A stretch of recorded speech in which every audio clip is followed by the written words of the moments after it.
আফিয়া, এই নাম তুমি কিভাবে জানো? আফিয়া আপনি আমাকে চিনছেন না? তোমাকে চিনতে যাব কিভাবে? আফিয়া, আপনি এসব কি বলছেন? আসলে আপনি আমাকে চিনছেন না।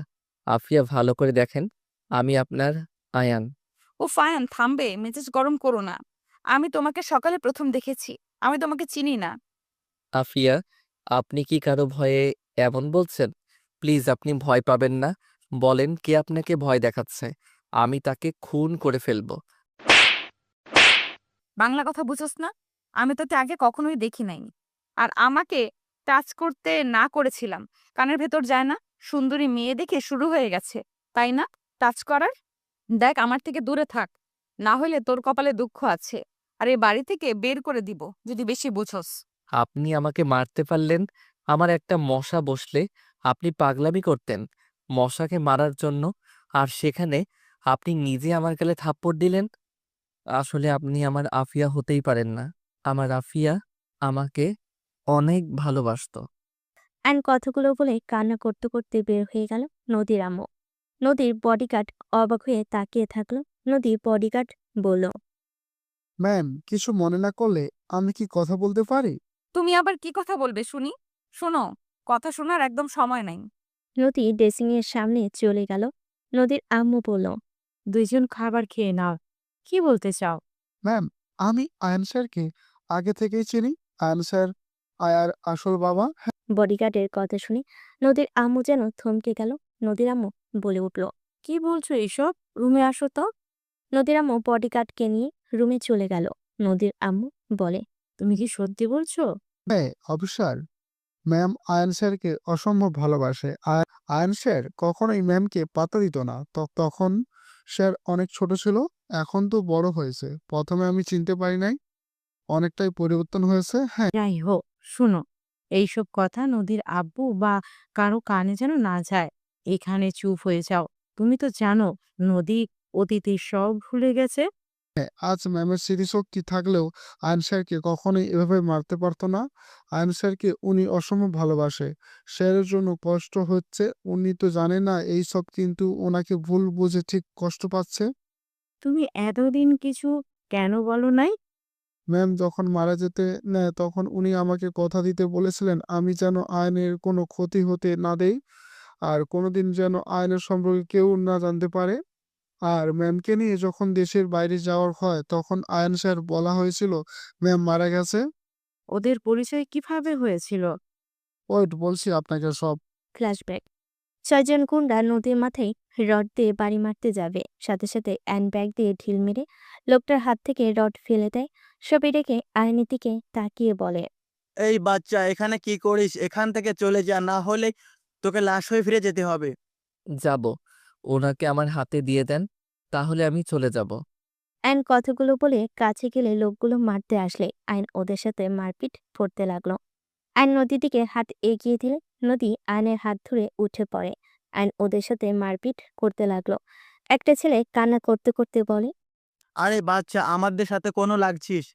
আমরা তোর কি ক্ষতি করেছি? ওই মেয়ের সাথে তোর কি সম্পর্ক, হ্যাঁ? লোকটার কথা শুনে আইন হেসে বলে। আমার বউ লাগে।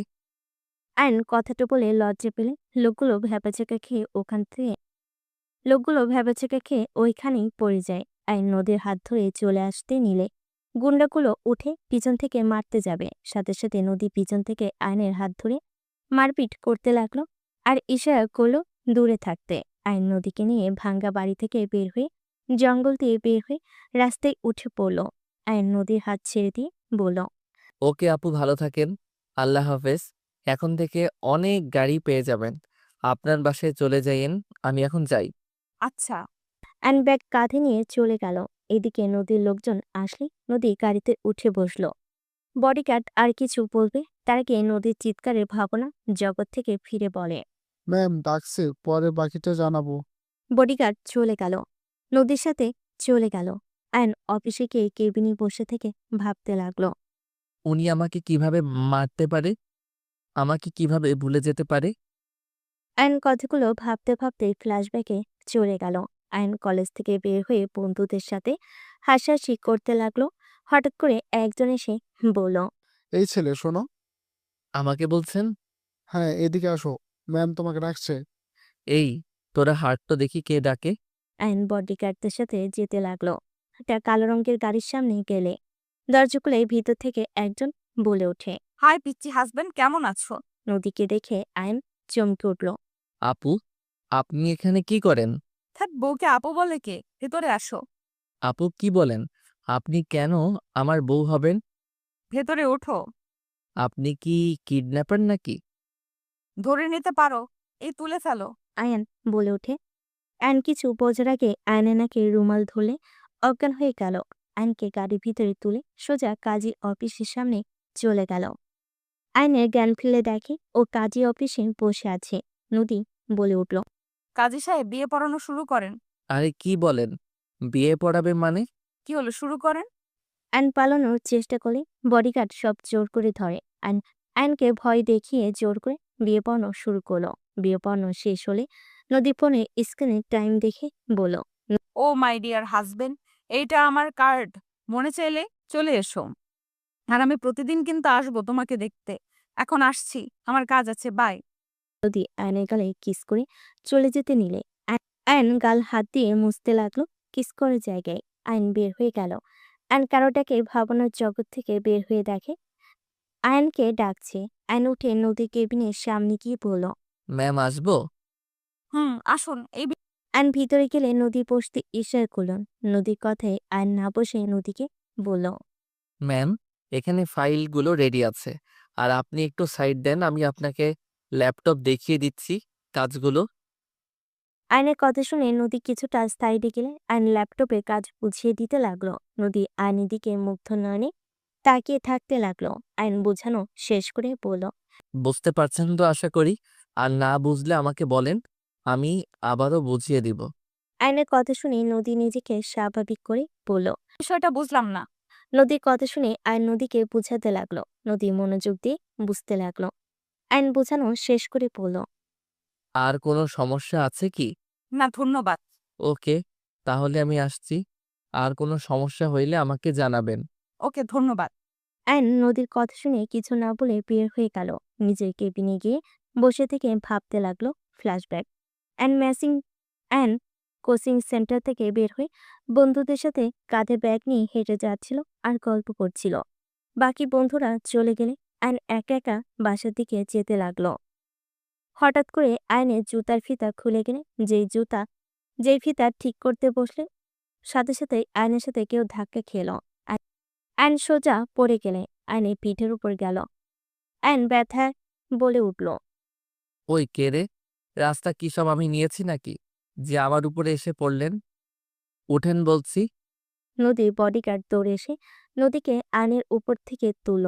আয়ন উঠে পেছনে ঘুরে রাগ দেখাতে যাবে। নদীকে দেখে ভুরু কুচকে তাকিয়ে পড়ে। আপনি এখানে? আর আমার হাতের কি হাল করলেন? আয়নের হাতে রক্ত দেখে নদী চমকে উঠল। নদী তাড়াতাড়ি করে আয়নের হাত ধরে বলল। আই এম সরি, আমি বুঝতে পারি নাই। আমি তোমার পেছনে দুষ্টুমি করে হাঁটছিলাম। সরি, বুঝতে পারি নাই তুমি হুট করে বসে পড়বে। তাড়াতাড়ি গাড়িতে ওঠো। আয়ন বিরক্ত হয়ে নদীর হাত থেকে নিজের হাত এক ঝটকা দিয়ে সরিয়ে নিয়ে বলল। আমার সামনে থেকে যান তো, গাড়িতে তুলে একটা ঝামেলা করে দেন। আয়ন কথাটা বলে চলে যেতে যাবে, সাথে সাথে নদী বডিগার্ডদের ইশারা করলো। আয়নকে জোর করে তুলে ফেলল গাড়িতে। নদীর সবাই উঠে গাড়ি ছেড়ে দিল। একজন বডিগার্ড ফার্স্ট বক্স চাইলে নদী হাতে নিয়ে আয়নের হাতে ব্যান্ডেজ করতে যাবে। আয়ন বলে। ওই ছাড়েন বলছি, আমি বাসায় যাব। দেরি হইলে আম্মু অনেক বকা দিবে। ছাড়েন। তোমার আম্মু গ্রামে থাকে, এখানে তুমি একা থাকো। তুমি ইন্টার ফার্স্ট ইয়ারে পড়ো, 4টা থেকে 5টা পর্যন্ত কোচিং করো। তুমি কি কি করো আমি সব খোঁজ নিয়েছি, তাই আমাকে মিথ্যা বলো না। চুপচাপ হাতে ব্যান্ডেজ করতে দাও। আপনি আমার খোঁজ কেন নিচ্ছেন? আমার পিছনে কেন পড়ে আছেন? আমাকে একটু শান্তিতে থাকতে দেন না। পরে কথা বলো, হাতে তো ব্যথা পেয়েছো। নিজে পেয়েছে নিজেরটা করেন, আমাকে ছেড়ে দেন। আমি পরে করব, আগে তোমারটা করে নেই। আয়নকে জোর করে ওর হাত পরিষ্কার করে ব্যান্ডেজ করে দিল। নদী আয়নের হাতে চুমু দিয়ে বলে। অনেক ব্যথা করছে তাই না? আই এম সরি, আমি সত্যিই বুঝতে পারি নাই। ধুর, বারবার এক কথা। আবার কান্না করেন কেন? নিজেরটা ব্যান্ডেজ করে নেন, আমাকে নামিয়ে দেন। তোমার বাসায় যাব। না, মেয়ে মানুষ নিয়ে গেলে কেউ আম্মুকে কল দিয়ে বলে দিলে অনেক বকবে আর কষ্ট পাবে। ভাববে আমি আপনার সাথে রিলেশন করছি পড়াশোনা বাদ দিয়ে। আমি তো তোমার বউ, জানলে কি সমস্যা? হ্যাঁ, আমি তোমার সাথে বাসায় যাব। আমি নিব না। আপনি আমাকে নামিয়ে দিবেন নাকি আমি জোরে জোরে চিৎকার করব? দেখেন, আমাকে বাসায় গিয়ে রান্না করতে হবে। আমাকে আবার পড়তে বসতে হবে। দয়া করে আমাকে ছেড়ে দেন। এক, আমাকে নিয়ে তোমার বাসায় যাবে, আর দুই, না হয় আমার সাথে আমার বাসায় যাবে। আয়ন নদীর হাত সরিয়ে দিয়ে রেগে বলে। ধুর, বালের আবদার করে নিয়েছে। আমি কেন আপনার সাথে যাব? আয়নের রাগ দেখে নদীর বেশ হাসি পাচ্ছিল। আয়নের গাল দুইটা ধরে টেনে দিয়ে বলে। ওরে আমার জান পাখিটা কত রাগ করছে। আপনি কে, হ্যাঁ, যে আপনার সাথে আমি যাব? আরে ধ্যাত, আমাকে জান পাখি কেন বলেন? আমার নাম আয়ান, জান পাখি না। আর আপনার হাত তো কাটা, নিজে ব্যান্ডেজ করতে পারেন না নাকি? তুমি করে দাও, না হইলে থাকগা এমন। ঢং করে খালি। আমার এখন রাগ হচ্ছে, কিন্তু আমি আপনাকে বাঁচালাম আর উনি আমার সাথে নাটক শুরু করছে। তুমি আমাকে বাঁচিয়েছো, তাই আমি তোমার হয়ে গেছি। তুমি এতটুকু হয়ে নিজের সাহস নিয়ে আমাকে বাঁচিয়েছো। যে নিজের কথা না ভেবে অন্য কাউকে সাহায্য করে সে কখনো খারাপ হতে পারে না। উফ, ঢং কথা রাখেন তো। উফ, ঢঙের কথা রাখেন তো। আমাকে যেতে দেন। বুঝতে কেন পারছেন না? বাসায় গিয়ে আমার কাজ আছে তো। বউ নিয়ে গেলে তো বউ সব করে দিবে, বউকে তো নিবে না। কচু বউ, ছাতার মাথা, ভালো লাগে না। এমন করেন কেন? নদী আয়নের মুখে এক্সপ্রেশন দেখে গালে কিস করে দিল। আয়ন রাগে কটমট করে তাকে দুহাত দিয়ে গাল ঘষতে লাগলো। 10 মিনিট যেতে গাড়িটা একটা বাসার ভিতরে ঢুকে পড়লো। গাড়ি থামলে আয়ন গাড়ি থেকে নেমে চারিদিকে তাকে দেখতে লাগলো আর বলতে লাগলো। এইটা কার বাসা? আপনার নাকি? হ্যাঁ, চলো ভেতরে। এত মানুষ কেন? আমার এসব বডিগার্ড, ভেতরে চলো। নদী আয়নের হাত ধরে নিয়ে যেতে লাগলো। আয়ন নদীর সাথে যেতে লাগলো। ভিতরে গেলে নদী আয়নকে নিয়ে সোজা রুমে চলে গেল। আয়ন নদীর রুম দেখে বলল। আপনার রুমটা অনেক সুন্দর। তোমার পছন্দ হয়েছে কি? হুম। তাহলে তুমি এখান থেকে যাও, কোনো কাজ করা লাগবে না। তোমার কাজ হবে পড়াশোনা করবে, আর 1 ঘন্টা সময় দিলে হবে। আর বাকি সময় তোমার মন মতো থেকো। আপনার বাসায় কেন আমি থাকবো? আমার ভাড়া বাসায় ভালো আছে। তোমার আম্মু তো স্কুল শিক্ষিকা। হুম। আপনি আমার 14 গোষ্ঠীর খোঁজ নিয়ে রাখছেন নাকি? হ্যাঁ, আমার হাজবেন্ড। তুমি তোমার খোঁজ নিব না নাকি? আচ্ছা, যাও ফ্রেশ হয়ে আসো। আমি তোমার জন্য কিছু ড্রেস কিনছি, ওগুলো পরে দেখাবে। মাফ নাকি? আমি বাসায় যাব। যেতে পারবে না আমি অনুমতি না দিলে। কোনোভাবে তুমি এখান থেকে বের হইতে পারবে না। যেদিকেই যাবে সেই দিকেই মানুষ।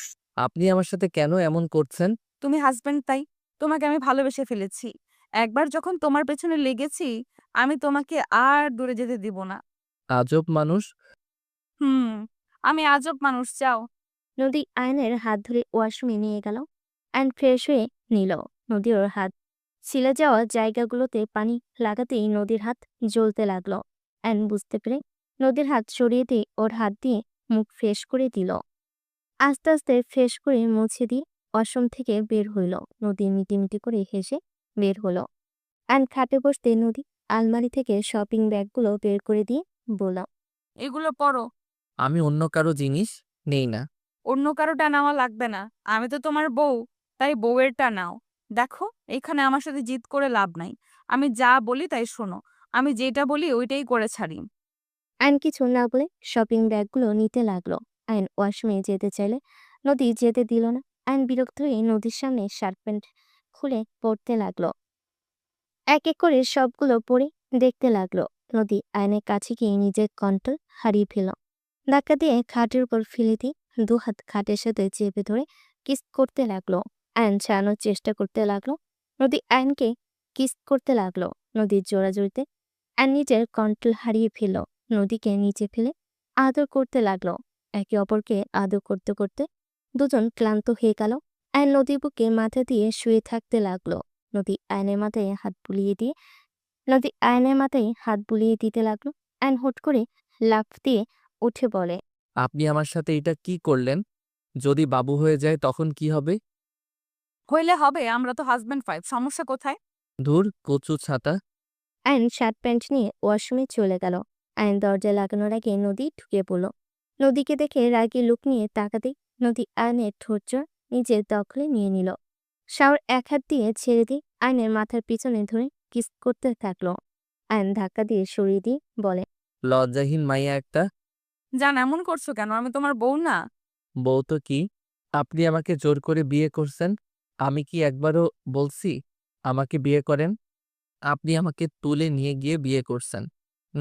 নদী আয়নের গলা জড়িয়ে ধরে ঠোঁটে আলতো করে কিস করে বলে, যেভাবেই বিয়ে হোক, আমি যে তোমার বউ, তুমি কি এটা অস্বীকার করতে পারবে? না, পারবো না। কিন্তু আমি তো আপনাকে ভালোবাসি না। আস্তে আস্তে আমাকে ভালোবাসতে শুরু করবে। আমার সাথে থাকতে থাকো। গোসলটা করে নিই, অনেক ক্ষুধা লাগছে। নদী আয়ন দুজন গোসল করতে লাগলো। নদী মাঝে মাঝে আয়নের সাথে দুষ্টামি করতে নিলে আয়ন বিরক্ত হতে লাগলো। দুজনেই গোসল শেষ হলে আয়ন পোশাক পরতে লাগলো। নদী বের হয়ে আলমারি থেকে পোশাক বের করে পরে নিল। দুজন নিচে চলে গেল, গিয়ে টেবিলে বসলো। কাজের বুয়া দুজনকে খাবার পরিবেশন করে দিতে লাগলো। আয়ন অবাক হয়ে তাকিয়ে থেকে ভাবতে লাগলো। এত খাবার? আয়নকে এভাবে খাবারের দিকে তাকিয়ে থাকতে দেখে নদী বলে, খাওয়া শুরু করো। আয়ন খেতে লাগলো। খাওয়া শেষ হলে আয়ন বলে ওঠে, ধন্যবাদ, আমি এখন বাসায় যাই, আমার পড়া আছে। এখান থেকে যাও, সকালে কলেজে নামিয়ে দিয়ে আমি আমার কাজে চলে যাব। আপনার সাথে থাকলে আপনি আমাকে জ্বালাবেন, খালি দুষ্টামি করেন। এখানে থাকবো না আমি, আমার বাসায় যাব। জ্বালাবো না। আপনাকে বিশ্বাস করি না। আয়ন নদীর কথাগুলো শুনে মিটিমিটি করে হাসতে লাগলো। নদী তাকাতেই সবাই হাসি থামিয়ে দিল। আয়ন চলে যেতে নিলেই নদী হাত ধরে টেনে নিয়ে যেতে লাগলো। আয়ন যেতে না চাইলে বডিগার্ডরা কোলে করে নিয়ে যেতে লাগলো। আয়নকে রুমে নিয়ে গিয়ে রেখে আসলে আয়ন রেখে পড়ল। আমার সাথে আপনারা ঠিক করছেন না। কথায় কথায় আমাকে তুলে নিয়ে আসেন, আবার জোর করে ঘরে আটকিয়ে দিচ্ছেন। আমি যদি আপনাদের ছোট ভাই হইতাম, আপনারা আমার সাথে এমন করতে পারতেন? আয়নের কথা শুনে কেউ কিছু বলল না। নদী রুমের সামনে আসলেই সবাই চলে গেল। নদী আয়নকে বলল, পড়তে বসো। কোনো হেল্প লাগলে আমাকে বলো, আমি সাহায্য করব। আয়ন কিছু না বলে টেবিলের সামনে বসে ব্যাগ থেকে খাতা কলম গণিত বের করলো। আয়ন অঙ্কন করতে লাগলো। নদী আয়নের পাশে বসে থেকে দেখতে লাগলো। মাঝে মাঝে নদী আয়নের সাথে দুষ্টামি করে সুড়সুড়ি দিতে লাগলো। আয়ন বারবার বিরক্ত হয়ে হাত সরিয়ে দিতে লাগলো। নদী মিটিমিটি হাসতে লাগলো। আয়ন রাগী লুক নিয়ে তাকালে নদী সোজা ঠোঁটে কিস করে দিল। আয়ন বিরক্ত হয়ে বলে, ধ্যাত, ছাতার মাথা পড়া হবে এখানে। আমি চলে যাব। আমাকে বাধা দিলে আমি তার গায়ে হাত তুলবো বলে দিলাম। ওলে ওলে বাবুটা রাগ করে না। আর করব না, মনোযোগ দিয়ে অঙ্ক করো। আয়ন তাকিয়ে থাকলে নদী উঠে খাটে গিয়ে বসলো। আয়ন মনোযোগ দিয়ে অঙ্ক করতে লাগলো। নটের দিকে আয়ন পড়া শেষ করে উঠে পড়ল। হাতে আঙ্গুল ফুটাতে ফুটাতে বলল, আমি তাহলে এখন যাই, আপনি কাজ করছেন। পড়া শেষ, চলো ছাদে যাই। কফি খাবে নাকি চা? ছাদে কেন যাব? রাতে ছাদে বসে আকাশ দেখার মজা আলাদা। চলো যাই। বাসায় যেতে চাচ্ছিলাম। যাওয়া হবে না, চলো তো। নদী আয়নকে নিয়ে চলে গেল। আয়ন নদী দোলনায় বসে থেকে আকাশের দিকে তাকিয়ে থাকতে লাগলো।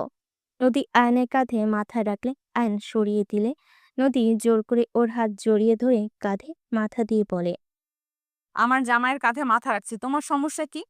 চুপচাপ বসে থাকো তো। নদীর কথা শুনে আয়ন আর কিছু বলল না।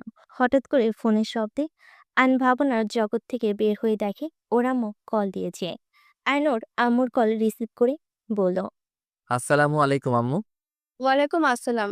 আয়ান, কই তুই? আম্মু, আমি তো অফিসে। কিছু হয়েছে কি? বৌমাকে নিয়ে বাসায় ঘুরে যেতে পারবি কি? ওনার তো আজকে প্রথম দিন দেখি। বাট কিছু হয়েছে কি? কি বলবে দয়া করে? তো ছোট বোনকে দেখতে আসবে। বাসায় তো আমি আর আতিয়া বৌমা। তুই আসলে ভালো হতো। আচ্ছা আম্মু, ওনারা কখন আসবে বলছে? রাতে আসবে তোর রায়হান আঙ্কেলের ছেলে আশিক। চিনিস তো মনে হয়। ও হ্যাঁ, চিনি তো, আশিক ভাইয়াকে। হুম, তাড়াতাড়ি চলে আসিস। আমি ফোনটাই রাখছি। আয়নের আম্মু ফোনটা কেটে দিল। আয়ন ফোনটা রেখে ভাবতে লাগলো। ওনাকে বললে তো মনে হয় না আমার সাথে যাবে। দেখি একবার জানিয়ে দেখি যাই নাকি। আয়ন কথাটা বলে উঠে নদীর কেবিনে চলে গেল। নদীর কেবিনের সামনে গিয়ে অনুমতি নিয়ে ভিতরে ঢুকলো। কিছু বলবেন মিস্টার আয়ন সাহেব? ম্যাম, অফিস ছুটি হইলে আমার সাথে একটা জায়গায় যেতে পারবেন? আমার সময় নাই। ম্যাম, আমার বোনকে দেখতে আসবে আম্মু, যেতে বলছে আমাদের দুইজনকে। এখন যদি না যান আম্মু, আতিয়া অনেক কষ্ট পাবে। দেখেন ম্যাম, আমাকে গ্রহণ করেন না, এটা আমি মেনে নিলাম, বাট ফ্যামিলিদের সামনে তো স্বামী স্ত্রীর মতো থাকতে পারি, তাই না? ওকে যাব। আতিয়া মেয়েটা অনেক ভালো। ওর জন্য যাব। আর আমার সাথে বেশি ন্যাকামো করলে খবর আছে। ঠিক আছে ম্যাম, ধন্যবাদ। আয়নকে দেখে বলে। আয়ন কথাটা বলে কেবিন থেকে বের হয়ে গেল। নদী নিজের কাজ করতে লাগলো। সন্ধ্যের দিকে অফিস ছুটি হইলে আয়ন অফিসের গেটের সামনে দাঁড়িয়ে থাকলো। নদী আয়নকে দেখে গাড়ি থামালে আয়ন গাড়িতে উঠে পড়ল। নদী বাহিরের দিকে তাকিয়ে থাকলো। আয়ন নদীর দিকে তাকিয়ে থাকতে লাগলো। নদী আয়নের দিকে তাকাতেই সাথে সাথে আয়ন চোখ সরিয়ে নিল। নদী আয়নের দিকে তাকিয়ে বলে, আমি কিন্তু গ্লাসের ভেতর দিয়ে দেখেছি তুমি আমার দিকে তাকিয়েছিলে। এসব কি ধরনের ব্যবহার আয়ান? আপনি আমার স্ত্রী, আমি দেখতে পারি। আয়নের কথা শুনে নদী রেগে গিয়ে গালে ঠাস করে থাপ্পড় দিয়ে চিল্লাইয়ে বলে ওঠে, তুই বাসর রাতে বললি অন্য কাউকে ভালোবাসোস। আবার এখন আমাকে দেখে ভালো লেগে গেছে। এখন স্ত্রী বলে ডাকোস। যাকে ভালোবাসোস তাকে নিয়ে থাক। একদম আমার দিকে নজর দিবে না, চোখ তুলে ফেলবো। আয়ন গালে হাত দিয়ে নদীর দিকে তাকিয়ে থেকে বলতে লাগলো। রাফিয়া, তুমি আমাকে 2বার থাপ্পড় দিলে। রাফিয়া, তুমি কি সত্যি আমাকে চেনো নাই? আয়নের কথা শুনি নদী আরো রেগে বলে, তোকে কি চিনবো রে? তুই তো একটা লুচ্চা। সময়ের সাথে সাথে রং পাল্টাস। আমাকে না দেখে বললি অন্য কাউকে ভালোবাসোস। আবার আমাকে দেখে এমন শুরু করছোস আমার সাথে স্বামীর মতো ব্যবহার করার। তোকে কে ভালোবাসে রে?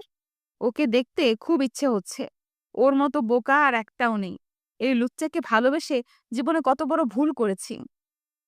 আরে শোন, একদম আমাকে রাফিয়া বলে ডাকবি না। আমার এই ডাক তোর মুখে শুনতে চাই না। আয়ন নদীর কথাগুলো শুনে নিজেকে আর কন্ট্রোল করতে পারল না। আয়নকে ড্রাইভারকে কিছু বলবে তার আগে আয়নের আম্মু কল দিল।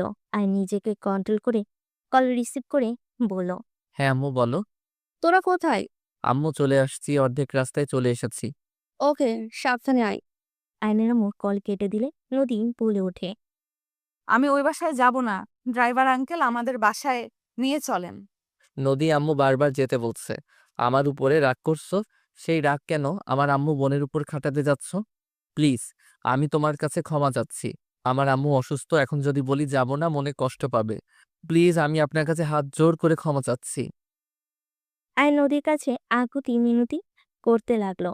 নদী বিরক্ত হয়ে আয়নের হাত সরিয়ে দিয়ে বলে, ওকে, যাব। হাত সরাও। আঙ্কেল ওদের বাসায় নিয়ে চলেন। আর আমার থেকে দূরে থাকো। আমার রাগ তুলো না। আয়ন নদীর থেকে কিছুটা দূরে বসলো।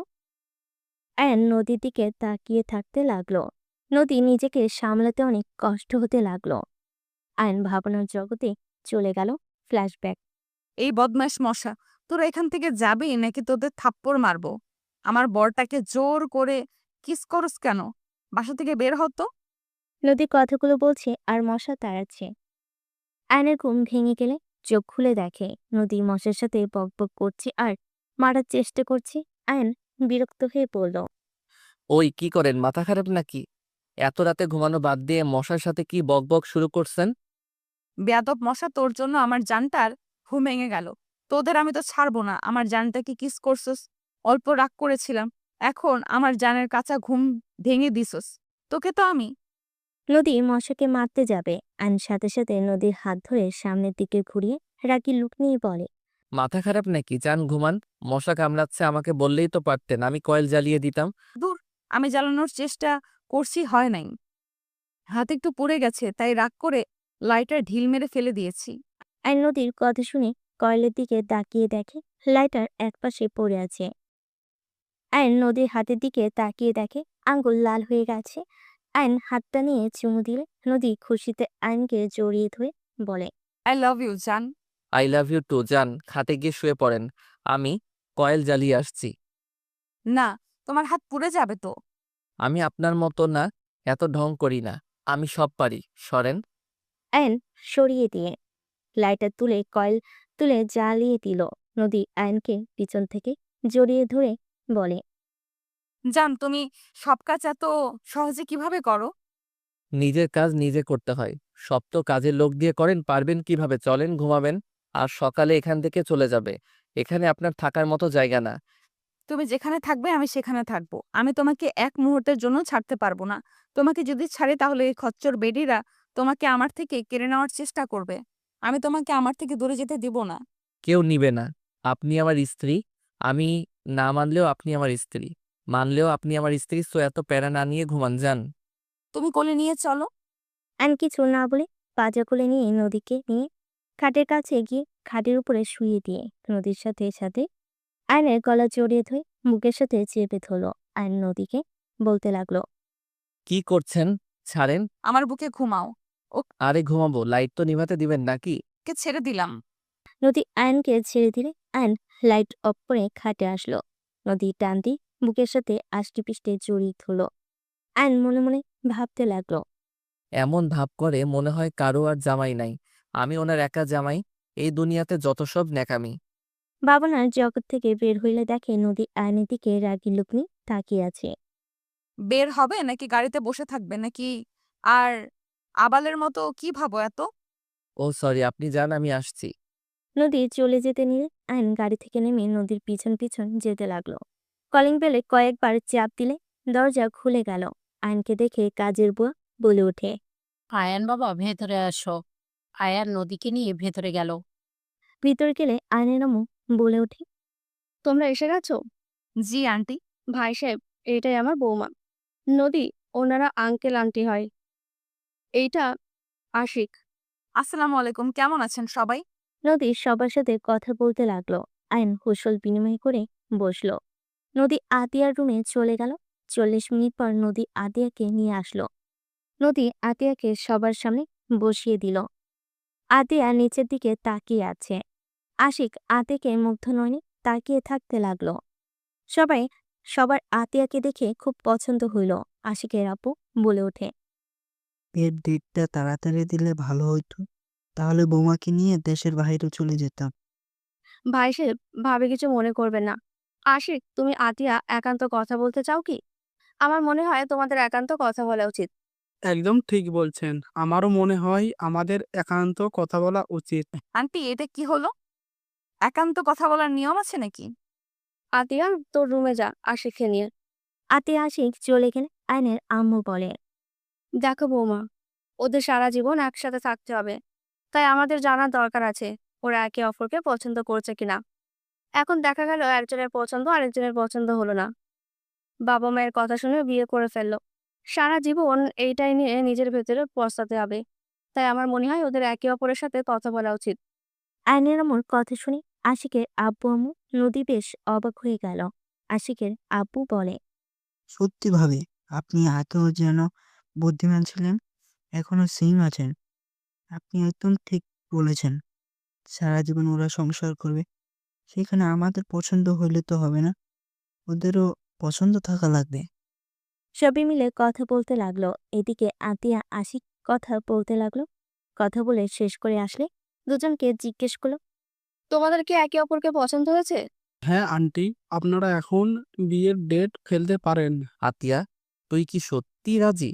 আতিয়া মাথা নেড়ে হ্যাঁ সূচক দিয়ে সবাই আলহামদুলিল্লাহ বলল। সবাই বসে থেকে কথা বলতে লাগলো। নদী আইন দুজন রুমে চলে গেল। ফ্রেশ হয়ে দুজন সবার সাথে বসে খাবার খেতে লাগলো। খাওয়া দাওয়া করে সবার সাথে কথাবার্তা বলে আশিকদের বিদায় দিয়ে দিল। আইন নদী ওদের থেকে বিদায় নিয়ে বের হয়ে গেল। আইন বাইরের দিকে তাকিয়ে থাকতে লাগলো। নদীর দিকে তাকিয়ে বলল, ধন্যবাদ। ধন্যবাদ কেন? এত সুন্দর করে সবাইকে মানিয়ে নেওয়ার জন্য। কাউকে বুঝতে দেন নাই আমাদের মাঝে সম্পর্কটা কেমন। ধন্যবাদ দেওয়া লাগবে না। আমার ফ্যামিলির সাথে তুমি আমার হাজবেন্ডের মতো ব্যবহার করবে। আমি তোমার ফ্যামিলির সামনে বাট চেয়ার দেওয়ালের মাঝে স্বামী হতে এসো না, মেরে নাক ফাটিয়ে দেব। চিন্তা করেন না। আয়ন কথাগুলো বলে বাইরের দিকে তাকিয়ে থাকলো। নদীতে বাসার ভিতরে গাড়ি থামে দুজন নেমে পড়ল। অ্যান নদী আয়ান নদী ভিতরে যেতে লাগলো। ভিতরে গেলে নদীর আম্মু বলল, এত সময় কই ছিল দুইজন? বলার মুড নেই। আর আমরা খেয়ে এসেছি, গুড নাইট। নদী কথাগুলো বলে চলে গেল। অ্যান নদীর আম্মুকে বলল, আতিয়াকে পাত্রপক্ষ দেখতে এসেছিল, তাই ওইখানে ছিলাম। ও আচ্ছা, তা পছন্দ হয়েছে? হ্যাঁ, আমাদের পরিচিত 3 সপ্তাহ পর বিয়ে। যাক, খুব ভালো। ওকে যাও রুমে। আয়রা ঘুমিয়ে গেছে নাকি? ও হ্যাঁ, তোমাদের অপেক্ষা করতে চাইলো। আমি খাবার খাওয়া ঘুম পাড়িয়ে দিয়েছি। আচ্ছা। অ্যান সিঁড়ি পেয়ে সোজা নদীর রুমে চলে গেল। গিয়ে দেখে নদী খাটের উপরে হাত পা ছেড়ে শুয়ে আছে। অ্যান কিছু না বলে আলমারি থেকে শার্ট প্যান্ট বের করে ওয়াশরুমে চলে গেল। গোসল করে বের হয়ে দেখে নদী সেম ভাবে শুয়ে আছে। অ্যান বলে উঠল। ফ্রেশ হবে না? হব। নদী কথাগুলো বলে উঠে পড়ল। পোশাক নিয়ে ওয়াশরুমে চলে গেল। অ্যান পাশের রুমে গেল। আয়রাকে শুয়ে থাকতে দেখে অ্যান আয়রার কাছে গিয়ে ওর পাশে শুয়ে পড়ল। আয়রাকে বুকের সাথে জড়িয়ে ধরে বলতে লাগলো। আমার রাজকন্যাটা জানেও না আমি তার নতুন আব্বু না, আমি তার নিজের বাবা। আমি বুঝতে পারছি না আফিয়া আমার সাথে এমন কেন করছে। ওই এমন ভাব করছে মনে হয় আমাকে ওই সত্যি চেনে না। আর আমাদের মেয়ে হয়েছে সেখানে আমাকে একবার বললো না, আমাকে আমার মেয়ে থেকে এত দূর করে রাখতে পারলো। অ্যান কথাগুলো ভাবতে ভাবতে চোখের পানি গড়িয়ে পড়তে লাগলো। অ্যান সাথে সাথে মুছে ফেল। এদিকে নদী ফ্রেশ হয়ে বাইরে বের হয়ে দেখে ঘরে আয়ন নাই। নদী কোনো কিছু না ভেবে দরজা লাগিয়ে দিয়ে ঘুমিয়ে গেল। সকালে আয়রার ঘুম ভাঙলে আয়নকে দেখে খুশি হয়ে জড়িয়ে ধরে আয়নের ঘুম ভেঙে গেল। আয়রা আয়নকে বলে ওঠে। নতুন আব্বু, আপনি আমার সাথে ঘুমিয়েছিলেন? অ্যান আয়রার কপালে চুমু দিয়ে দুহাত দিয়ে জড়িয়ে ধরে পড়ে। জি আব্বু, আপনি তো ঘুমিয়ে গেছিলেন, আপনার সাথে তো খেলতেও পারলাম না। আজকে তো আপনারও স্কুল ছুটি, আমারও অফিস ছুটি, আমরা আজকে অনেক মজা করব, ঠিক আছে আম্মু? অ্যানের কথা শুনে আয়রা খুশি হয়ে জড়িয়ে ধরে গালে চুমু দিয়ে বলে। আই লাভ ইউ নতুন আব্বু। অ্যান কপালে চুমু দিয়ে মিষ্টি করে হেসে বলে। আই লাভ ইউ টু আব্বু। আচ্ছা চলো তোমাকে ফ্রেশ করে দেই। অ্যান আয়রাকে কোলে তুলে নিল। ওয়াশরুমে চলে গেল। অ্যান আয়রার বিরাস নিয়ে আয়রাকে বিরাস করিয়ে দিতে লাগলো। নদী আয়রার রুমে আসলে আয়রাকে না দেখে ওয়াশরুমে ঢুকতে দেখে অ্যান আয়রা মজা করছে। আয়রা মুখ ধুতে গিয়ে আয়নকে পানি ছিটিয়ে দিচ্ছে। আয়নও দিচ্ছে। দুজনের দুষ্টামি দেখে নদী নিজের অজান্তে হেসে দিল। দুজন নদীর দিকে তাকালেই নদী বলে ওঠে। সরি আয়রা, আজকে তো তোমাকে নিয়ে ঘুরতে যাওয়ার কথা ছিল। 10টার দিকে বের হব, ঠিক আছে? নদীর কথা শুনে আয়রা বলে। আম্মু, ছোট খালামণি আসবে। খালামণি আমাকে নিয়ে ঘুরতে যাবে। আপাতত নতুন আব্বুর সাথে খেলাধুলা করব। খালামণি আসলে ঘুরতে যাব। তুমি আসবে। নদীর কথা শুনে আয়রা মাথা নেড়ে হ্যাঁ সূচক দিল। নদী চলে গেল। অ্যান্ড আয়রাকে ফ্রেশ করে ওয়াশরুম থেকে বের হয়ে আয়রা জামাটা চেঞ্জ করে দিয়ে কোলে তুলে নিয়ে নদীর রুমে চলে গেল। নদীকে বসে থেকে ল্যাপটপে কাজ করতে দেখে আয়রা নদীর পাশে চুপচাপ বসে থাকলো। আয়ন ওয়াশরুমে চলে গেল। ফ্রেশ হয়ে বের হয়ে আয়রাকে বলল। চলো খাবার খেয়ে বাহিরে গিয়ে ফুটবল খেলবো। আয়নের কথা শুনে আয়রা বলে। ওকে নতুন আব্বু, চলেন। অ্যান আয়রাকে নিয়ে নিচে যেতে লাগলো। ওদের পিছন পিছন নদীও যেতে লাগলো। নদীর আব্বু আম্মু বসে আছে। অ্যান সালাম দিল। নদীর আব্বুকে দেখে আয়রা দৌড়ে গিয়ে কোলে উঠে পড়ে। নানু ভাই। নদীর আব্বু আয়রাকে কোলে নিয়ে কপালে চুমু দিয়ে বলে। নানু ভাই, তুই রাতে একা ঘুমাইছো? তোমার সাথে আমি কথা বলবো না। নদীর আব্বুর কথা শুনে আয়রা নদীর আব্বুর গালে চুমু দিয়ে বলে। খালামণি তো এসে যাচ্ছে, তাই আগেই আমার রুমে চলে গেছি। আর আম্মু তো আমাকে তার কাছে যেতে দেয় না, তাই আমি একা ঘুমানোর চেষ্টা করব। কিন্তু রাতে আবার নতুন আব্বু আমার সাথে ছিল। আয়রার কথা শুনে তিনজন অবাক হয়ে তাকালো। নদীর আব্বু বলে উঠল। তুমি আমার নাতনিকে মেনে নিয়েছো, বিষয়টা খুব ভালো লাগলো। বসো, দাঁড়িয়ে আছো কেন? আয়াত, নদী, আয়রা, আপনি আসেন খাবার খেতে। চারজন খাবার খেতে চলে গেল। অ্যান আয়রাকে খাওয়াই দিতে লাগলো। নদীর আব্বু বলে। তুমি আয়রাকে ওর নানুর কাছে দাও। সমস্যা নাই, আমি খাওয়াই দেই। আমার কাছে দাও, আমি খাওয়ায় দিই। তুমি খেয়ে নাও। আপনি খান, আমি খাওয়াই দিচ্ছি। অ্যান কারো কথা না শুনে আয়রাকে খাওয়াই দিতে লাগলো। নদী আয়নের দিকে আর চোখে তাকিয়ে দেখতে লাগলো। হঠাৎ করে কলিং বেল বেজে উঠলে কাজের বুয়া চলে গেল। অ্যান আয়রাকে খাওয়া শেষ করে পানি খাওয়াই দিতে যাবে। সাথে সাথে আয়নের পাশে একজন বসে বলল। সবাই কেমন আছো? আলহামদুলিল্লাহ, ভালো। রাতুল তো আমাদের ভুলে গেছো, কোনো খোঁজ খবর নাই। মামি, দেখছেন তো কত কাজে ব্যস্ত থাকি। আয়রা মামুনি, কি অবস্থা? এই নাও তোমার চকলেট। রাতুল আয়রাকে চকলেট দিতে যাবে আয়ন সাথে সাথেই হাত ধরে ফেলল। আয়রা বলে ওঠে। নতুন আব্বু, মামার হাত ধরলেন কেন? আয়ন আয়রার কথা শুনে বলে। আম্মু, এখন চকলেট কোন পেটে রাখবে? তুমি না ভাত খাইলে? তুমি রুমে যাও, আমি তোমার জন্য চকলেট নিয়ে আসবো। আয়রা রাতুলকে টাটা দিয়ে দৌড়ে চলে গেল। নদী আয়নের দিকে রাগী লুক নিয়ে তাকিয়ে বলল। রাতুলের হাত কেন ধরে আছো? ছাড়ো ওর হাত। মামি, এটা কে? এই ছেলে, হাত ছাড়ো, আমার হাতে লাগছে কিন্তু। আয়ন রাতুলের হাত ছেড়ে দিল। আয়নের চোখে রাগ স্পষ্ট বোঝা যাচ্ছে। রাতুল হাত চাকাতে চাকাতে বলতে লাগলো। এই, কে তুমি? আমার হাতটা এত শক্ত করে ধরেছিলে। হাতটা ব্যথা করছে, আর একটু হলে ভেঙেই যেত। তোর জম। আয়নের কথা শুনে সবাই অবাক হয়ে তাকালো।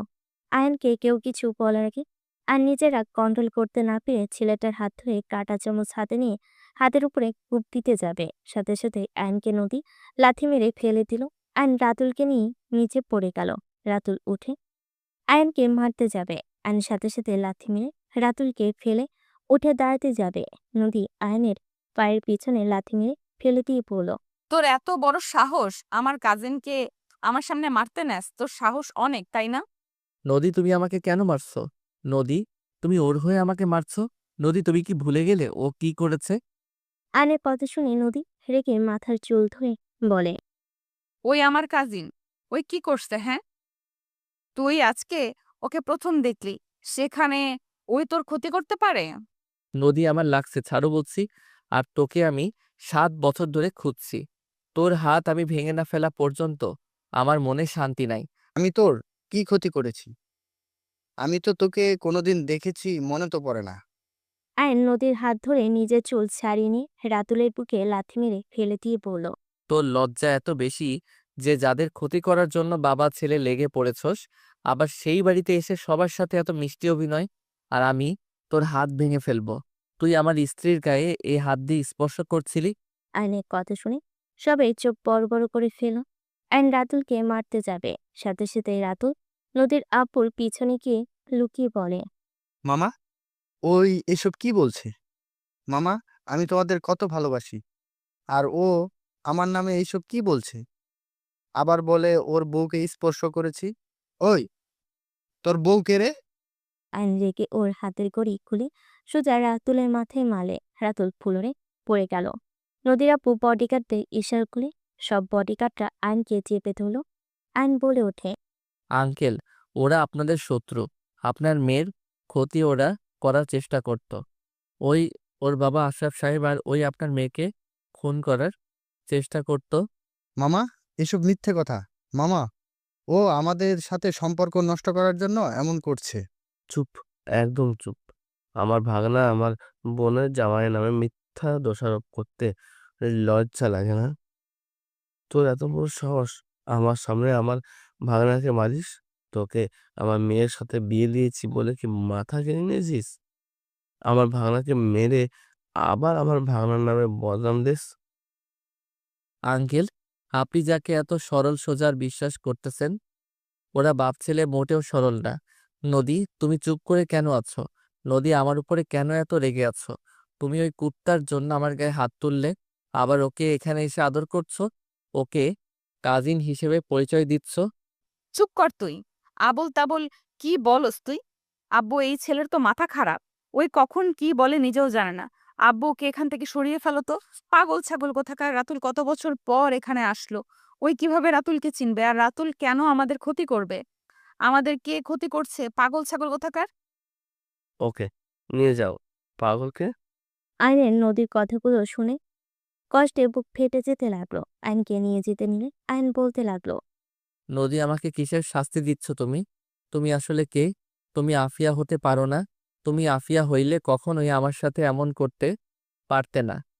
কাহিনী দেখছো আব্বু? কি পাগলের পাগল। আমি আফিয়া? আমাকে বলে আমি আফিয়া না। নদী, রাগ অভিমান করে থেকো না। তুমি যা বলছো আমার বুকে কিন্তু আঘাত লাগছে। আমার কিন্তু অনেক কষ্ট হচ্ছে। তোর কষ্ট হচ্ছে তাতে আমার কি? উফ আব্বু, ওকে নিয়ে যেতে বলবে? নদীর আপু ইশারা করলে ওকে নিয়ে যেতে লাগলো। আয়ন চিৎকার করে কান্না করতে করতে বলে। নদী, তোমাদের বিপদ তোমরা যাকে অন্ধমতো বিশ্বাস করছো ওই তোমাদের ক্ষতি করার জন্য উঠে পড়ে লেগেছে। আমার কথা বিশ্বাস করো নদী, তুমি তো ভালো করে জানো আমি তোমাকে অপছন্দ করলেও আমি তোমার ক্ষতি তো দূর, অন্য কারো ক্ষতি করি চাই না। সেখানে তুমি তো আমার প্রিয় মানুষ, আমি তোমাদের ক্ষতি কিভাবে চাইবো? আর রাতুল, আমার স্ত্রী, আমার সন্তানের কিছু হইলে আমি তোর বংশকে নির্বংশ করে দিব। আমার সন্তান স্ত্রীর দিকে ভুলেও তাকাস না। অ্যান কথাগুলো বলতে বলতে চলে গেল।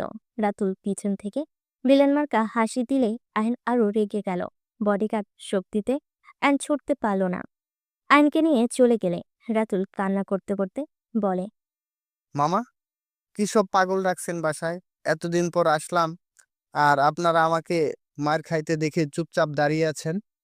নদীর আব্বু বলে, ওই, তোমরা রাতুলকে নিয়ে যাও, ওর চোখে ব্যান্ডেজ করে দেও। কথাটা বলেই নদীর আপু চলে গেল। নদী নিজের অজান্তেই আইনের কথাগুলো কানে বেজে উঠতে লাগলো। নদী ওইখানে না থেকে দৌড়ে রুমে চলে গেল। এদিকে আইনকে নিয়ে বাহিরে একটা রুমে আটকে রাখলো। আইন বারবার বলতে লাগলো, আমাকে বেঁধে রাখো, কিন্তু তোমরা দয়া করে তোমাদের মালিকের ক্ষতি হতে দিও না। আইনের কথা শুনে সবাই হাসতে লাগলো। একজন হেসে বলল, দুলাভাই জীবনে বড় ভুল করেছেন। ওনাদের সত্যটা বলে লাভ নেই। ওরা ওদের আত্মা।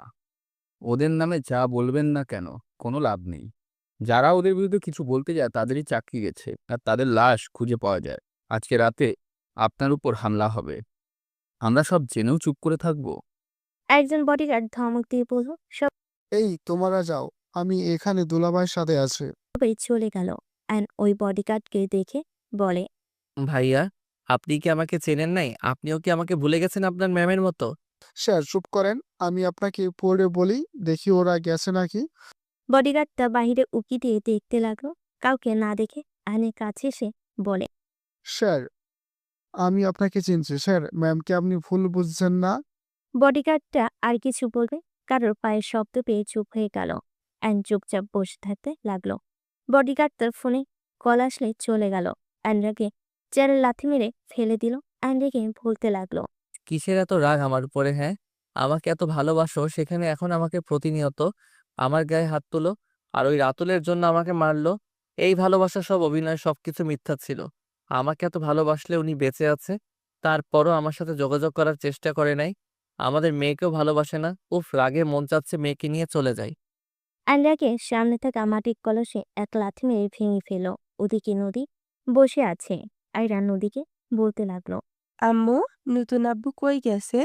আমাকে নিয়ে না খেলা করার কথা? আব্বু না বললো আমাকে নিয়ে খেলা করবে? তাহলে কোথায় গেল? আম্মু, কথা বলো না। নদী আয়রার কথা শুনে বিরক্ত হয়ে আয়রাকে ধাক্কা দিলে। সাথে সাথে আয়রা কেউ ধরে ফেল। নদী রাগী লুক নিয়ে বলে ওঠে, চুপ থাকতে পারস না? কানের কাছে খালি ভ্যান ভ্যান করস। তোর নতুন আব্বুকে ঘরবন্দি করে রাখছি, বুঝতে পারছস? 1 ঘন্টা পর মারবো, মেরে মাছকে খাওয়াবো, বুঝলি? নদীর কথা শুনে আয়রা ভয়ে ওর খালামণিকে জড়িয়ে ধরল। নদীর বোন তুলি রেগে বলে ওঠে, আপু, কি ধরনের ব্যবহার করছো? মাথা ঠিক আছে তোর? ছোট বাচ্চার সাথে কিভাবে কথা বলতে হয় সেটাও জানো না? ওই মেয়েকে তুই নিয়ে যা তো। কোথা থেকে কুড়িয়ে আনছস হিসাব নি। সেই সব মেয়েকে নিয়ে এত ঢং করস। সামনে থেকে নিয়ে যা, আর আমাকে যদি ওই আম্মু বলে খবর আছে। নদীর কথা শুনে তুলি কিছু বলবে তার আগে আয়রা কান্না করতে করতে বলে, কি খালামণি, তুমি আমাকে কুড়িয়ে নিয়ে এসেছো? তোমরা তাহলে মিথ্যা বলছো আমাকে? কথাগুলো বলে জোরে জোরে কান্না করতে লাগলো। নদীর বিরক্ত লাগলো, বুকের ভেতর কেঁপে উঠতে লাগলো। নদী কিছু বুঝতে না পেরে তুলির দিকে রাগি লুক নিয়ে বলে, নিয়ে যাবি এখান থেকে, মেজাজ গরম আছে কিন্তু। তুলি নিজের রাগ ধরে রাখতে না পেরে সামনে থাকা ফুলদানি দিয়ে নদীর ছবির ফ্রেমটা ভেঙে ফেলে বলল, ওকে সহ্য করতে পারছি না তো, তাই না? যদি তোর স্মৃতি ফিরবে সেদিন, তোর মন ওই ফ্রেমের কাচের মতো চুরমার হয়ে ভেঙে যাবে। সেদিন জোড়া লাগাতে আসিস, আমি ওকে নিয়ে যাব তোর থেকে অনেক দূরে। কথাটা মাথায় রাখিস। তুলি আয়রাকে কোলে নিয়ে আয়রাকে বুঝাতে লাগলো। বুঝাতে বুঝাতে নিয়ে গেল। নদী তুলির কথাগুলো কানে বাজতে লাগলো। নদী হঠাৎ করে ভাবতে লাগলো, কি? আমার স্মৃতি ফিরবে মানে? আমার কি স্মৃতিশক্তি নাই? এইসব কি বলে ওই? ওয়েট, আচ্ছা, আমি তো উত্তরে থাকতাম। তখনকার কোনো কিছু আমার কেন মনে পড়ে না? আমি ওইখানে কেন থাকতাম? আর আমি ওইখানে থাকলে আমার কিছু মনে কেন পড়ে না? আর আয়ান কি সত্যিই আমাকে চেনে? আয়ান আমাকে প্রথম দেখায় ওই কিভাবে আমাকে আফিয়া বলল? আবার রাতুলকে তো প্রথম দেখলো। ওর সাথে তো ওর কোনো শত্রুতা থাকার কথা না। নদী কথাগুলো ভাবতে লাগলো। নদীর মাথা ব্যথা করতে লাগলো। নদীর চোখের সামনে কিছু একটা ঝাপসা স্মৃতি ভেসে উঠতে লাগলো। নদী সহ্য করতে না পেরে অজ্ঞান হয়ে গেল। এদিকে তুলি আয়রাকে নিয়ে নিচে গেলে নদীর আম্মু বলে, নানু ভাই, তোমার কি হয়েছে? কান্না কেন করছো? তোমার আদরের মেয়েটাকে বলেছে সে কুড়িয়ে পাওয়া মেয়ে। আমি কেন ওকে দূরে সরিয়ে দিই? আয়রাকে ধমক দিয়ে সরিয়ে দিয়েছে, অনেক ধরনের কথা শুনিয়ে দিল। নানু ভাই, দেখি, আম্মুর কথা শুনে কান্না করো না নানু ভাই। তুমি তো জানো তোমার আম্মুর মাথা গরম হলে মাথা ঠিক থাকে না। কখন কি বলে ওই নিজেও জানে না। আয়রা ফুপিয়ে ফুপিয়ে কান্না করতে করতে বলতে লাগলো, নানু ভাই, আমাকে সত্যিই খালামণি কুড়িয়ে নিয়ে এসেছে? আমি কি আম্মুর মেয়ে না? আমার বাবা মা কে? আমাকে আমার বাবা মার কাছে রেখে আসো। আমি এখানে থাকতে চাই না। আয়রার কথা শুনে সবার খারাপ লাগলো। নদীর আম্মু আয়রার কপালে চুমু দিয়ে বলে, আরে দেখ, তুমি তো দেখি মজাও বুঝো না। আরে এই মজা সবাই করে। আমরা যখন ছোট ছিলাম তখন সবাই আমাকে বলতো আমাকে নাকি আমার আব্বু আম্মু কুড়িয়ে নিয়ে এসছে। এইটা সবাইকে মজা করে বলে। ওই যে তোমার আঙ্কেল আন্টিরা আছে, ওনাদের জিজ্ঞেস করে দেখো। আয়রা সবার দিকে তাকালে কাজের লোকে সবাই আয়রাকে কোলে নিয়ে চোখের পানি মুছে দিতে দিতে সবাই বুঝাতে লাগলো। আর এদিকে তুলি ওর আম্মুকে টেনে কিছুটা দূরে নিয়ে গিয়ে বলে, আম্মু, দুলাভাই কোথায়? আর দুলাভাইকে নাকি 1 ঘন্টা পর মেরে মাছকে খাওয়াবে। আবার তোমার বড় মেয়ে খুনাখুনি শুরু করেছে নাকি? স্মৃতি গিয়েও দেখি ভালো হলো না। আর কি হয়েছে কও তো? ওইটার মাথা তার ওইটার মাথার তার ছিঁড়ে গেল কিভাবে? তুলির কথা শুনে নদীর আম্মু সবকিছু খুলে বলে। তুলি অবাক হয়ে যায়। তুলি বলে, কি বলো? ওনার সাথে আমি দেখা করতে চাই।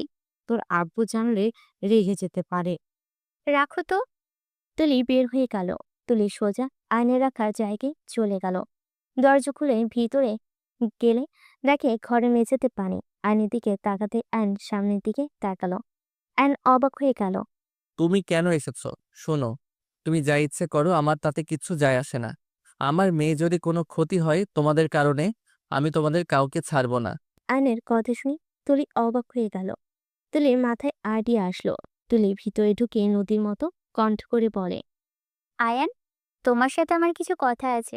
তুমি দয়া করে আমার কথাগুলো শুনবে? কোনো কথা শুনতে চাই না, এখান থেকে চলে যাও। তুমি আমাকে কখনোই ভালোবাসো নাই, সবকিছু নাটক ছিল। তুলি আয়নের কথা শুনে দরজা লাগিয়ে দিয়ে আয়নের পাশে গিয়ে বসলো। আয়ন উঠে যেতে নিলে তুলি আয়নের হাত ধরে আয়ন বলে ওঠে, তুমি কেন এমন করছো? তুমি কি আগের মতো হতে পারো না? আমি তো তোমাকে ভালোবাসি। যখন আমি তোমাকে পছন্দ করতাম না তখন তো তুমি আমার জন্য পাগল ছিলে। যখন আমি তোমাকে ভালোবাসতে শুরু করলাম তখন তুমি চেঞ্জ হয়ে গেলে। আয়ন কান্না করতে লাগলো। তুলি আয়নকে ওর পাশে বসিয়ে দিয়ে বলে, আয়ান, আমার অতীতের কোনো কিছু মনে নেই। আমি স্মৃতিশক্তি হারিয়ে ফেলেছি। আয়ন তুলির কথা শুনে চমকে গেল। তুলির দিকে তাকিয়ে বলে, কি বলছো এসব? হ্যাঁ, ঠিক বলছি। আমার অতীতের কিছুই মনে নেই। আমি কি আমি কি আসলে তোমাকে আগে চিনতাম না। আমার কি হয়েছিল আগে, আমি কেমন ছিলাম, আমাদের কি সম্পর্ক, আমাকে জানাতে পারবে? আফিয়া, কি বলো? অতীতের কিছু মনে নাই? আফিয়া, ভালো করে দেখো, আমি তোমার হাজবেন্ড। তুমি আমাকে জোর করে বিয়ে করেছিলে। আমি তোমার প্রাণ বাঁচিয়েছিলাম। তোমার কি কিছু মনে নাই? তুমি আমাকে পটানোর জন্য কত কিছু করতে। তুমি আমাকে অনেক ভালোবাসতে। ওয়েট, আমাদের কিছু সুন্দর মুহূর্তের পিক আছে। আমি তোমাকে ফার্স্ট প্রপোজ করেছিলাম। আয়ন ফোন বের করে লক খুলে সিক্রেট গ্যালারিতে গিয়ে পিক দেখতে লাগলো। তুলি ছবিগুলো দেখে চোখ ছানা বড় হয়ে গেল। তুলি মনে মনে ভাবতে লাগলো, কি, তাহলে আয়রার আব্বু এই ছেলেটা? দিন শেষে আবার সেই আপুর সাথে বিয়ে হয়েছে। কি ভাগ্য ওদের। তুলি ভাবতে লাগলো। আয়ন তুলিকে জড়িয়ে ধরে বলে, সবকিছু ওই রাতুলের বাপের জন্য হয়েছে। আমি ওদের ছাড়বো না। আমি ওদের যদি জেলে না পাঠাই আমার নামও আয়ান না। তুলি চমকে গেল। তুলির হাত পা কাঁপতে লাগলো। হঠাৎ করে আয়নের মনের ভিতর খচখচ করতে লাগলো। আয়ন তুলিকে ছেড়ে দিয়ে উঠে পড়ল। তুলি অবাক চোখে তাকিয়ে বলল, কি হলো? ছেড়ে দিলে কেন? না মানে কিছু মনে করো না। মনের ভিতরে কেমন যেন লাগছিল। মনে হচ্ছিল তুমি যদি না যান রাগ করো না। আসলে অনেকদিন পর তোমাকে এত কাছে পেয়েছি তাই হয়তো এমন হচ্ছে। সরি জান। আয়নের কথা শুনে তুলি ভুরু কুঁচকে তাকালে। তুলি মনে মনে ভাবতে লাগলো, কি ভালোবাসে রে বাবা! আমাকে জড়িয়ে ধরে বুঝে গেল আমি তার বউ না। জান কি ভাবো? কিছু না। আচ্ছা, আমাকে বলতে পারবে আমার খুন হওয়ার আগ পর্যন্ত কি কি হয়েছে? হ্যাঁ, সেদিন ছিল আমার ইন্টার পরীক্ষা। শেষ দিন ছিল। আমি পরীক্ষা দিয়ে বাসায় এসে তোমাকে সারপ্রাইজ দেওয়ার জন্য গোলাপ চকলেট নিয়ে যাই। তোমার বাসায় গেলে আমি পাই নাই। সাইকেল নিয়ে মন খারাপ করে বের হইতে যাব, তখন আমি নিচ থেকে দেখতে পাই রাতুল, ওর আব্বু আর কয়েকজন মিলে হাসাহাসি করে বলছে তাদের প্ল্যান সাকসেসফুল। তুমি কয়েক মিনিট ভিতরে লাশ হয়ে ফিরবে। আমি ওদের কাছে যাওয়ার আগে ওরা সব বের হয়ে চলে যায়। গাড়িতে উঠে চলে গেলে আমি সাইকেল নিয়ে ওদের পিছনে পিছন যাই। ওদের পিছনে যেতেই দেখি ওরা তোমার গাড়িতে বোম ব্লাস্ট করে দিয়েছে। আমি চিৎকার দিয়ে কান্না করে গাড়ির কাছে ছুটে গেলে হঠাৎ তুমি আমার হাত পিছন থেকে ধরলে। আমি পিছনে ঘুরে দেখি তুমি রক্তাক্ত অবস্থায় আমাকে জড়িয়ে ধরে ভালোবাসি বলে আমার কোলে ঢুলে পড়ো। আমি চিৎকার দিয়ে কান্না করতে তোমাকে ডাকছিলাম, কোনো সাড়া শব্দ দাও নাই। আয়ন কথাগুলো বলে কান্না করতে লাগলো। তুলি আয়নের কাঁধে হাত দিয়ে বলে, তারপর কি হলো? হেলিকপ্টার এসে আমার থেকে তোমাকে ছিনিয়ে নিয়ে চলে গেল। বডিগার্ড পরের দিন আমাকে বলে তুমি আর নাই। ও আচ্ছা, কান্না করো না। আমি তো বেঁচে আছি। আল্লাহ আমাদের সাথে সহায় হয়েছিল বলে আমাদের মেয়ে আমি সুস্থ আছি। আর দেখো, আবারও আমি তোমার বউ হয়েছি। হ্যাঁ, আইন তুলিকে জড়িয়ে ধরলে তুলি আইনে হৃদয় স্পন্দনের শব্দ শুনতে লাগলো। আইন বারবার মনের ভিতর খচ করে আইন তুলিকে ছেড়ে দিয়ে বলে, নদী, তুমি আয়রা তোমার আব্বু আম্মুকে দেখে রেখো। ওরা কিন্তু তোমাদের আবারও ক্ষতি করবে। আইন কথা শেষ করতে তুলি আইনের দিকে তাকিয়ে বলে, তুলি আপনাকে আমার কিছু বলার ছিল। এখন শুনলে রেগে যাবেন। আমাকে আপনি কেন বলছো? নিজের কণ্ঠে এসে বলে। আমি নদী না, আমি ওর যমজ বোন তুলি। এই কথা শুনে আইন সাথে সাথে চৌকির উপর থেকে উঠে পড়ে। আইন বলে ওঠে, কি বলেন? আপনি তুলি নদী না? হ্যাঁ, আমি তুলি। বাট আপনাকে কিছু কাজ করতে হবে। আমার কথা সম্পূর্ণ শুনবেন। তুলি আইনকে প্ল্যান সব কিছু বুঝাতে লাগলো। বুঝানো শেষ করে বলে, কি, রাজি আপনি? আপনার সাথে এক রুমে থাকা আমার পক্ষে সম্ভব না। আমার স্ত্রী কিছু মনে নাই, তাই বলে আমি আপনার সাথে কেন থাকবো? এক রুমে অসম্ভব। আরে, ছোট বোন হিসেবে তো আমাকে দেখতে পারবেন, তাই না? তারপরও হ্যাঁ, আয়রাকে আমাদের সাথে রাখতে হবে। হুম, ওকে, তাহলে চলুন। আয়নের হাত ধরে তুলি বের হলে বডিগার্ড থামিয়ে দিলে তুলি হাত সরিয়ে দিয়ে বলে, আমার হাজবেন্ডকে আমি নিয়ে যাচ্ছি। কারো বুকে পাটা থাকলে আমার সাথে লাগতে আসো। তুলির কথা শুনি বডিগার্ড এসে বলে, ম্যাম, আপনার সব মনে পড়ে গেছে। ম্যাম, আমি ওই দিনের অপেক্ষায় ছিলাম। ম্যাম, আপনি স্যারের সাথে জঘন্য আচরণ করেছেন। স্যারকে আপনার কাজের জন্য মেরেছেন। স্যার আপনার ব্যাপারে তো জানতো না। ম্যাম, আপনার যে সব মনে পড়ছে, সত্যি অনেক খুশি লাগছে। বডিগার্ডের কথা শুনি তুলি অবাক চোখে তাকালে আয়ন বলে ওঠে। চলো পরে কথা বলি। আয়ন তুলিকে নিয়ে চলে গেল। বাসার ভিতরে গেলে দেখে আয়রা সবার সাথে খেলা করছে। আয়নকে দেখে দৌড়ে এসে জড়িয়ে ধরে কোলে উঠে বলে, নতুন আব্বু, আপনি কোথায় গেছিলেন? আম্মু আমাকে অনেক বকা দিয়েছে, আমাকে অনেক কথা বলেছে, আমাকে মজা করেও বলেছে আমি নাকি তার মেয়ে না। আয়ন আয়রার কপালে চুমু দিয়ে বলে, তোমার আম্মু তো এমনিতে মাথা গরম, আর উনি ঠিক বলছে। তুমি আমার আর ওনার সন্তান, বুঝতে পারছো? আমি তোমার আব্বু আর উনি তোমার আম্মু। আয়ন তুলির দিকে তাকিয়ে বলে, আরে না আব্বু, ওটাই তো খালামণি। না, আমি তোমার আম্মু আর ওইটা তোমার আব্বু। তবে অবাক হয়ে তাকিয়ে থাকে। নদীর আব্বু সে রাগী কণ্ঠে বলে ওঠে, হচ্ছেটা কি? এই ছেলেটা এখানে কেন? আমার হাজবেন্ডকে কোন হিসেবে ওইখানে রাখতে দিয়েছো আব্বু? থাপ্পড় মারবো একটা। তোর হাজবেন্ড মানে? হ্যাঁ, ওই আমার হাজবেন্ড। সেদিন আমার সাথে ওর বিয়ে হয়েছে। আর আপুর সাথে ওর বিয়ে হয়নি। কবুলই বলে নাই, অন্য কেউ বলেছিল। আমি আগেই আয়নকে বিয়ে করে নিয়েছিলাম। যাই হোক, আমার হাজবেন্ডের দিকে কেউ তাকাবে তো আমি তার চোখ তুলে ফেলবো। মানে কি? তোর হাজবেন্ড মানে? হ্যাঁ, আমার হাজবেন্ড। আমার হাজবেন্ডের সাথে তোর বিয়ে হয়নি। আর আজ থেকে আয়ান আর আমার সন্তান আইরা। যান, চলো রুমে যাই। তুলি আয়নের হাত ধরে নিয়ে চলে গেল। রুমে গেলে আয়ন আয়রার সাথে খেলতে লাগলো। তুলি আলমারি থেকে পোশাক নিয়ে ওয়াশরুমে চলে গেল। তুলি গোসল করে পোশাক চেঞ্জ করে বের হলে ড্রেসিং টেবিলের সামনে বসলে চুলের পানিতে পিছনে ভিজে ভিতরে সব বোঝা যাচ্ছে দেখে আয়ন আয়রাকে কোলে নিয়ে বারান্দায় চলে গেল। তুলি চুল শুকিয়ে বের হয়ে গেল। তুলিকে দেখে কেউ কিছু বলবে তার আগেই তুলি নদীর রুমে চলে গেল। তুলি আলমারি থেকে আয়নে শার্ট প্যান্ট নিতে লাগলো। নদী পিছন থেকে বলতে লাগলো, হচ্ছেটা কি? আমার হাজবেন্ডের পোশাক সব নিয়ে যাচ্ছি। আমার সাথে সে এখন থেকে থাকবে। আর তুমি আজ থেকে মুক্ত। আইরা, আয়ান সব আমার সাথে থাকবে। নদীকে কিছু বলার সুযোগ না দিয়ে পোশাক নিয়ে চলে গেল। তুলি ওর রুমে গিয়ে সব আলমারিতে রাখার জন্য ভাঁজ করতে গেলে আয়ন আয়রা বলে, খালামণি, আমি সাহায্য করি। চলো তিনজন একসাথে করি। আয়ন আয়রা তুলিকে সাহায্য করতে লাগলো। তিনজন জামা কাপড় ভাঁজ করতে লাগলো আর দুস্তামি করতে লাগলো। আয়রা ভাঁজ করা কাপড়ে উঠে ঠাস করে শুয়ে পড়ল। সবাই ভুরু কুচকে তাকালে পরক্ষণে দুজন হেসে দিলে আয়রাও হেসে দিল। আবার নতুন করে ভাঁজ করতে লাগলো। নদীর ব্লাউজ নিতে এসে তিনজনে এত হাসি খুশি দেখে নিজের অজান্তে নদী রাগ হতে লাগলো। নদীর খারাপ লাগতে লাগলো। তুলে লাস্টে নদীর ব্লাউজ দেখে বলে, ধ্যাত, আপুটা নিয়ে চলে এসেছি। হা হা হা। হাসেন কেন?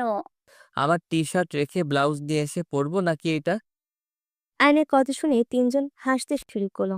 আয়রা ব্লাউজ নিয়ে সরিয়ে দিয়ে বলতে লাগলো, আম্মুর ব্লাউজে আম্মুর ঘ্রাণ আসছে। মনে হয় আম্মু এখানে আছে। ওয়েট, আমি আম্মুর মতো শাড়ি পরি। আয়ন কথাগুলো বলে তুলির ওড়না নিয়ে আয়ন সাথে সাথে পিছন ঘুরে তাকালে দেখে নদী দাঁড়িয়ে আছে। নদীর চোখের কোণায় পানি। আয়নকে দেখে সাথে সাথে চোখ মুছে ভিতরে ঢুকে আয়রার হাত থেকে ব্লাউজ নিয়ে বলে, চোখে দেখোস না? আমার জামা নিয়ে চলে এসেছিস? যত সব। নদী নিয়ে চলে গেল। ৮ দিন পর যান আর একটু খেয়ে নাও। না, আর খাবো না। ননদের বিয়ে বলে কথা, ওখানে গিয়ে অনেক কাজ আছে। তাড়াতাড়ি তুমি খেয়ে নাও। আমি আইরা যাচ্ছি। আম্মু, আপু, তোমরা যাবে না? যাব। ওকে, রেডি হয়ে নাও। তুলি চলে গেল। অ্যান খাবার খেতে লাগলো। খাওয়া শেষ করে চলে গেলে নদী ওর আম্মু যার যার রুমে চলে গেল। অ্যান তাড়াতাড়ি করে রেডি হয়ে নিল। সবাই রেডি হয়ে নিলে সবাই বের হয়ে গেল। আয়ন তুলি আয়রা একসাথে বসলো। আর সামনে নদী আর নদীর আম্মু বসলো। আয়ন তুলি আয়রা ওরা তিনজন দুষ্টামি করতে লাগলো। নদী আয়নার ভিতর থেকে আয়নকে দেখতে লাগলো আর ভাবতে লাগলো, তুলির হাজবেন্ড তুলির সাথে যা ইচ্ছা করুক, তাতে আমার কি? আমার কেন কষ্ট হয়? কেন বারবার মনে হয় ওই জায়গাটা আমার? আমি তো আয়ান আয়রাকে সহ্য করতে পারি না। তাহলে ওদের কেন আমি মিস করছি? ওদের কেন আমার কাছে পেতে ইচ্ছে হচ্ছে? নদীর চোখের কোণায় পানি গড়িয়ে পড়তেই আয়ন সামনের আয়নাতে দেখতে পেল। আয়ন মনে মনে ভাবতে লাগলো, তুমি সব ভুলে গেলে তুমি আমার সাথে অন্য কাউকে সহ্য করতে পারবে না। আফিয়া, যত তুমি আমার উপরে রাগ দেখাও। আয়ন কথাগুলো বলে আয়রার দিকে তাকিয়ে আয়রার কথা শুনতে লাগলো। আয়নদের বাসায় চলে গেল। বাসার ভিতরে ঢুকে সবাই আয়নকে এসে জড়িয়ে ধরল। আয়ন সবার সাথে কথা বলতে চলে গেল। এদিকে নদী, তুলি, আয়রা, নদীর আম্মু ভিতরে গেলে আয়নের আম্মু নদীর আম্মুকে সালাম দিয়ে কথা বলতে লাগলো। তিনজন কথা বলতে নিল। কথা শেষ হলে নদী, তুলি, আয়রা উপরে যেতে লাগলো। উপরে যেতেই আয়নের রুমে ঢুকতেই হঠাৎ করে বিছানায় বসা একজন বলে ওঠে, আফিয়া ভাবি, আপনি বেঁচে আছেন? আপনাদের দুজনকে একরকম লাগছে। আপনাদের ভিতরে আফিয়া ভাবি কে? আমি আফিয়া। তুমি কে? আফিয়া ভাবি, আপনি আমাকে চেনেন না? ভাবি, আমি রাকিব। রাকিব আর কিছু বলতে যাবে তখন আয়ন ভিতরে ঢুকে বলে, ভাই তুই এসেছিস, অনেক খুশি হয়েছি। তোর খুশির জন্য কে এসেছে? আমার বোনের বিয়ে, আমি আসবো না? তা কি হয়? হ, জানি তো। ভাবি, আমাকে চিনছো না? ও, বুঝেছি। তুই অন্য কাউকে বিয়ে করছিস থেকে ভাবি তোকে মেনে নিতে পারে না। এই জন্য ভাবি আমাকে চিনছে না। ভাবি আপনি আয়ানকে ভুল বুঝবেন না। আপনাকে আমি সব খুলে বলবো। আয়ান আপনাকে ভালোবাসে। কি খুলে বলবেন? রাকিব চুপ কর তো, ওনাদের ফ্রেশ হতে দে। চুপ কর। আমি তো নতুন বউকে মানি না ভাবি হিসাবে। আফিয়া ভাবি বেশি আছে, সেখানে তুই অন্য কাউকে বিয়ে কিভাবে সংসার করবি? তোর বউকে আমাকে দেখিয়ে দে, আমি তোদের সবকিছু তাকে খুলে বলবো। কি খুলে বলবেন বলেন? ভাবি আয়ান আপনাকে অনেক ভালোবাসে।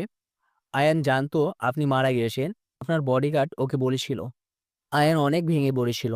আমরা অনেক কষ্টে সামলে নিই। আস্তে আস্তে ওই ঠিক হইলে কোনো মেয়ের সাথে আয়ান কথা বলতো না, চুপচাপ থাকতো। খুব দরকার না হইলে কারোর সাথে কথা বলতো না। সারাদিন পড়াশোনা নিয়ে থাকতো। ওর বাঁচার শেষ আশা ছিল ওর বোনকে বিয়ে দেওয়া আর মায়ের খেয়াল রাখা।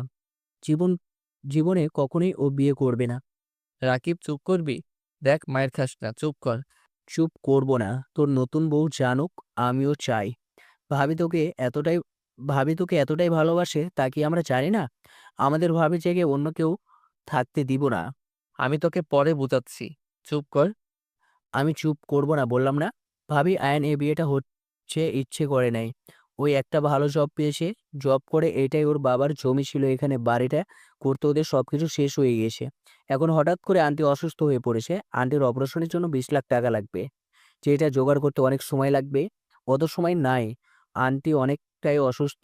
মেয়ের বিয়ের জন্য দেখে বুঝে যাচ্ছে, কিন্তু অনেক অসুস্থ উনি। বস ওকে একটাই অফার দেয়, যদি তার মেয়েকে বিয়ে করে তাহলে উনি যত চিকিৎসা খরচ সব উনি দিবে। আতিয়ার বিয়ের সব খরচ উনি দিবে। প্রথমে আয়ান রাজি হচ্ছিল না। আন্টির অবস্থা বেশি ভয়ঙ্কর হয়ে ওঠার কারণে আমরা সবাই বোঝাই। তারপর বিয়েটা করতে রাজি হয়। ভাবি ওই আপনাকে অসম্ভব ভালোবাসে। রাকিবের কথা শুনে নদী তুলি আয়নের দিকে তাকালে তুলির চোখে পানি চলে আসলো। তুলি বলে ওঠে, তুমি এত ভালোবাসো? তুমি আমার বউ, তোমাকে ভালোবাসবো না তো কাকে ভালোবাসবো? কি বলিস? ভাবি তো এইটাই, উনাকে বউ কেন বলোস? আরে উনি না, ওইটা তোর ভাবি না, এটা তোর ভাবি। আর আমি যাকে বিয়ে করছি সেই উনি। কিন্তু উনার ভয়েস তো আলাদা। এইটাই তো ভাবি। উনার কণ্ঠে আমি ভালো করে চিনি। ভয়েস নকল করা যায়, বাদ দে। আর এত বকবক না করে আমার সাথে চল। না তুই যা, এই পিচ্ছিটাকে। আমার মেয়ে আয়রা, আমার মেয়ে স্ত্রী দুইজন সুস্থ আছে। উনি আমাকে মিথ্যা বলেছিল। আয়নের কথা শুনে নদী অবাক হয়ে তাকালো। রাকিব আয়রাকে কোলে তুলে নিয়ে আদর করতে লাগলো। আয়নকে ডাকলে আয়ন চলে গেল। তুলি ফ্রেশ হতে চলে গেল।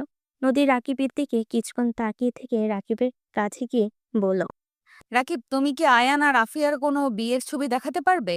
বা কোনো ছবি আছে কি? বিয়ের ছবি তো নাই আপু। ভাবি তো গুন্ডি টাইপের ছিল। উনি আয়ানকে জোর করে তুলে নিয়ে গিয়ে বিয়ে করেছিল। তাই ওইসব কোনো ছবি না, বাট হ্যাঁ কিছু ছবি আছে। আমরা সবাই মিলে ঘুরতে গিয়েছিলাম। ওয়েট। রাকিব ওর ফোন বের করে ছবি বের করে নদীকে দিয়ে আয়রার সাথে খেলতে লাগলো। নদী ছবিগুলো দেখে চোখ কপালে উঠে যেতে লাগলো। নদী কিছু মনে করতে লাগলো। নদী রাকিবকে বলে উঠল, রাকিব, আফিয়া আর আয়ান কোথায় থাকতো? আমাকে কি দেখাতে পারবে? আপু এখন কিভাবে দেখবো? বিয়ের অনেক কাজ আছে। ভাবিকে জিজ্ঞাসা করলে সব বলে দিবে। তুমি বলো না। রাকিব ঠিকানা দিয়ে দিলে নদী 1 মিনিটও অপেক্ষা না করে বের হয়ে যায়। এদিকে আয়ন কাজ করতে লাগলো। সারাদিন কাজ করে আয়ন রাতে বন্ধুদের সাথে ছাদে আড্ডা দিতে ঘুমিয়ে গেল। সকালে ঘুম ভাঙলো কারের হাতের স্পর্শ সকালে ঘুম ভাঙলো কারোর হাতের স্পর্শ পেয়ে। আয়ন চোখ খুলে দেখে নদী। আয়ন লাফ দিয়ে উঠে বলে, কি ব্যাপার, তুমি এখানে কি করো? আমি তো তুলি। তুমি আবার আমাকে দেখে এত লাফ দিয়ে উঠলে কেন? আপনি তুলি না, আপনি নদী। নদী আপুর কণ্ঠ আমার কণ্ঠ কি এক নাকি? জামাই হয়ে আমাকে চেনো না? নদী আয়নের দিকে এগিয়ে যেতে লাগলো। আয়ন ধাক্কা দিতে গেলে নদী আয়নের মাথা ধরে জোরে কিস করতে লাগলো। আয়ন ধাক্কা মেয়ে সরিয়ে দিয়ে বলল, তুমি এসব কি করছো? আমি তোমার বোনের হাজবেন্ড। আমার সাথে এসব করতে লজ্জা লাগছে না? লজ্জা কেন লাগবে? তুমি তো আমার হাজবেন্ড। তুমি আমার জামাইয়ের সাথে আমি আমার জামাইয়ের সাথে যা ইচ্ছা করব। তুমি তো এমন ছিলে না। এইসব কি শুরু করছো? দেখো, নদীর স্মৃতিশক্তি নাই, তাই আমাকে সহ্য করতে পারছে না। ওর স্মৃতি ফিরলে ওই আমার পাশে তোমাকে কেন যে কেউ হইলে মেরে ফেনে ঝুলিয়ে দিবে। দেখো, আমি তোমাকে ছোট বোনের মতো দেখি, তাই দয়া করে বেশি পাকনামি করো না।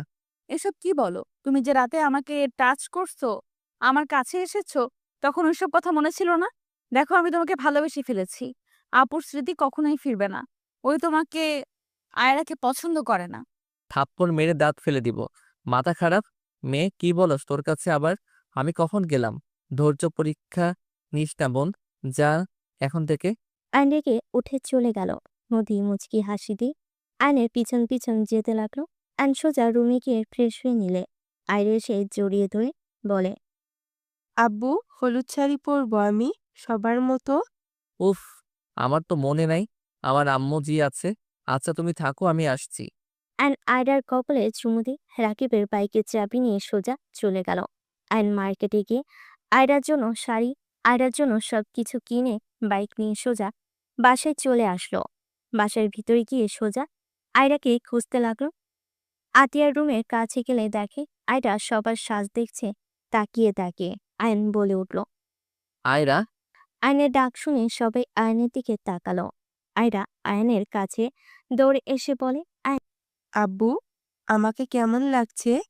কপালে চুমু দিয়ে বলে, মাশাল্লাহ, আমার আম্মুকে সব কিছুতে সুন্দর লাগে। এই নাও তোমার শাড়ি, আর সব কিছু আছে। সাথী, আমার মেয়েকে সাজিয়ে দে তো।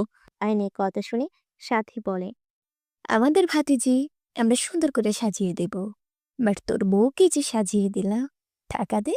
টাকা কাকে বলে, কেমন দেখা যায়? আর আমার বউকে কেমন দেখা যায়? আয়নের কথা শুনে সবাই হাসতে লাগলো। সাথী রেগে থাকলে আয়ন 500 টাকা বের করে দিয়ে বলে, আরে ভাই, মজা করছি, এই নে চকলেট খাস। আয়নের হাত থেকে টাকা নিয়ে মুখ ভেঙচি দিয়ে বলে, ধন্যবাদ, যা ভাগ। আর ভাবি, ভাববেন না, আপনার বউ আপনাকে সাজিয়ে দেওয়ার জন্য দিয়েছে। আমার থেকে 500 টাকা নিয়েছিল, ওই টাকাই দিয়েছে।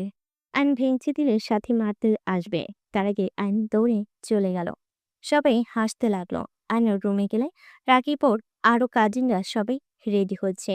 আইনকে দেখে রাকিব বলে, এই নে তোর পাঞ্জাবি পায়জামা। আইন পাঞ্জাবি পায়জামা পরতে লাগলো। পড়া শেষ করে রেডি হতে লাগলো।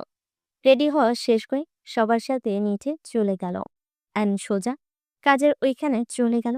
সবকিছু দেখাশোনা করতে লাগলো। দুপুরের দিকে সবাই হলুদ দিয়ে বাসায় আসলে আয়ন আয়রাকে নদীর দিকে তাকিয়ে মুখ অ্যান আয়রাকে নদীর দিকে তাকিয়ে মুগ্ধ নয়নে দেখতে লাগলো। আয়রা সোজা আয়নের কাছে এসে কোলে উঠে বলে, আব্বু, ওই বাসায় না একটা আঙ্কেল আমাকে কিস করতে নিয়েছিল, পরে আম্মু লোকটাকে এক সাইডে নিয়ে এমন মার দিছে, ধুমধুম করে মারছে। আহা, তাই? আয়রা হেসে বলে, হ্যাঁ আব্বু। আচ্ছা আব্বু, আমি যাই, ফুপিকে হলুদ দিব। আয়রা কথাগুলো বলে নিচে নেমে দৌড়ে চলে গেল। আয়ন কাজ করতে ব্যস্ত হয়ে গেল। ছেলেদের পক্ষ থেকে বিকেলের দিকে মানুষজন আসতে শুরু করলো।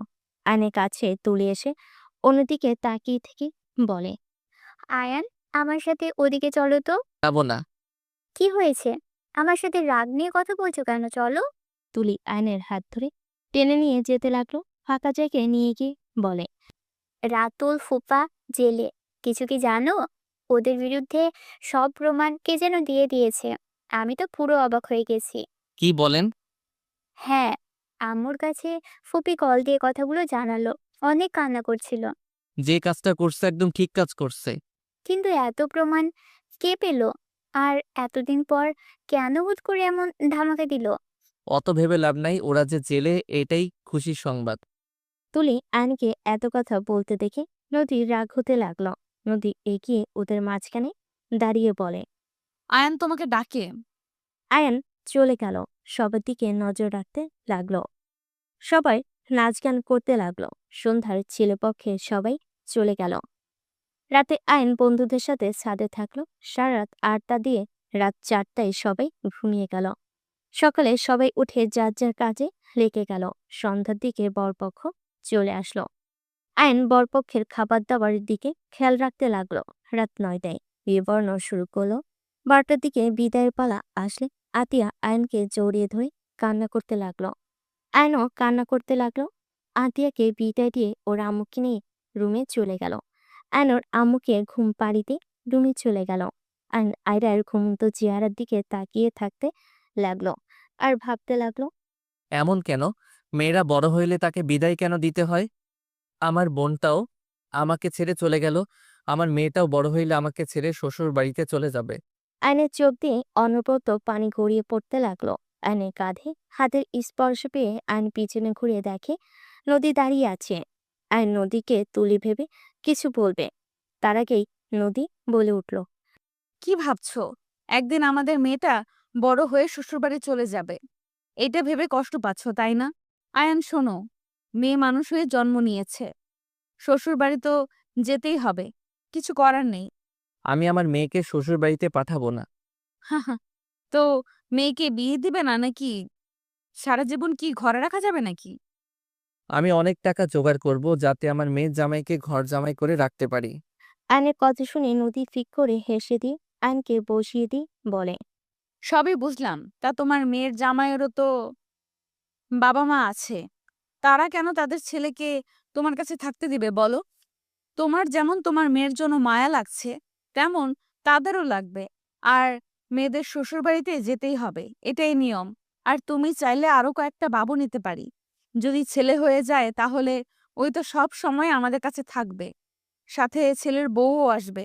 তখন শোধবোধ হয়ে যাবে অন্য মেয়ে আমাদের কাছে, আর আমাদের মেয়ে অন্যজনের ঘরে চলে যাবে। নদীর কথা শুনে আয়ন রেগে ঠাস ঠাস করে থাপ্পড় মেরে বলে। চুপ, একদম চুপ। রাতুল ওদের সবাইকে ধরছে। তোর সাথে আর অভিনয় আমার করা লাগবে না। নদী আমার স্ত্রী, আর ওই আমার স্ত্রী হয়ে থাকবে। আয়ন আর কিছু বলবে, তখনই রুমে তুলি ঢুকে।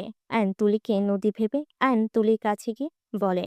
নদী, আমার তোমার সাথে সেদিন বিয়ে হয়েছিল।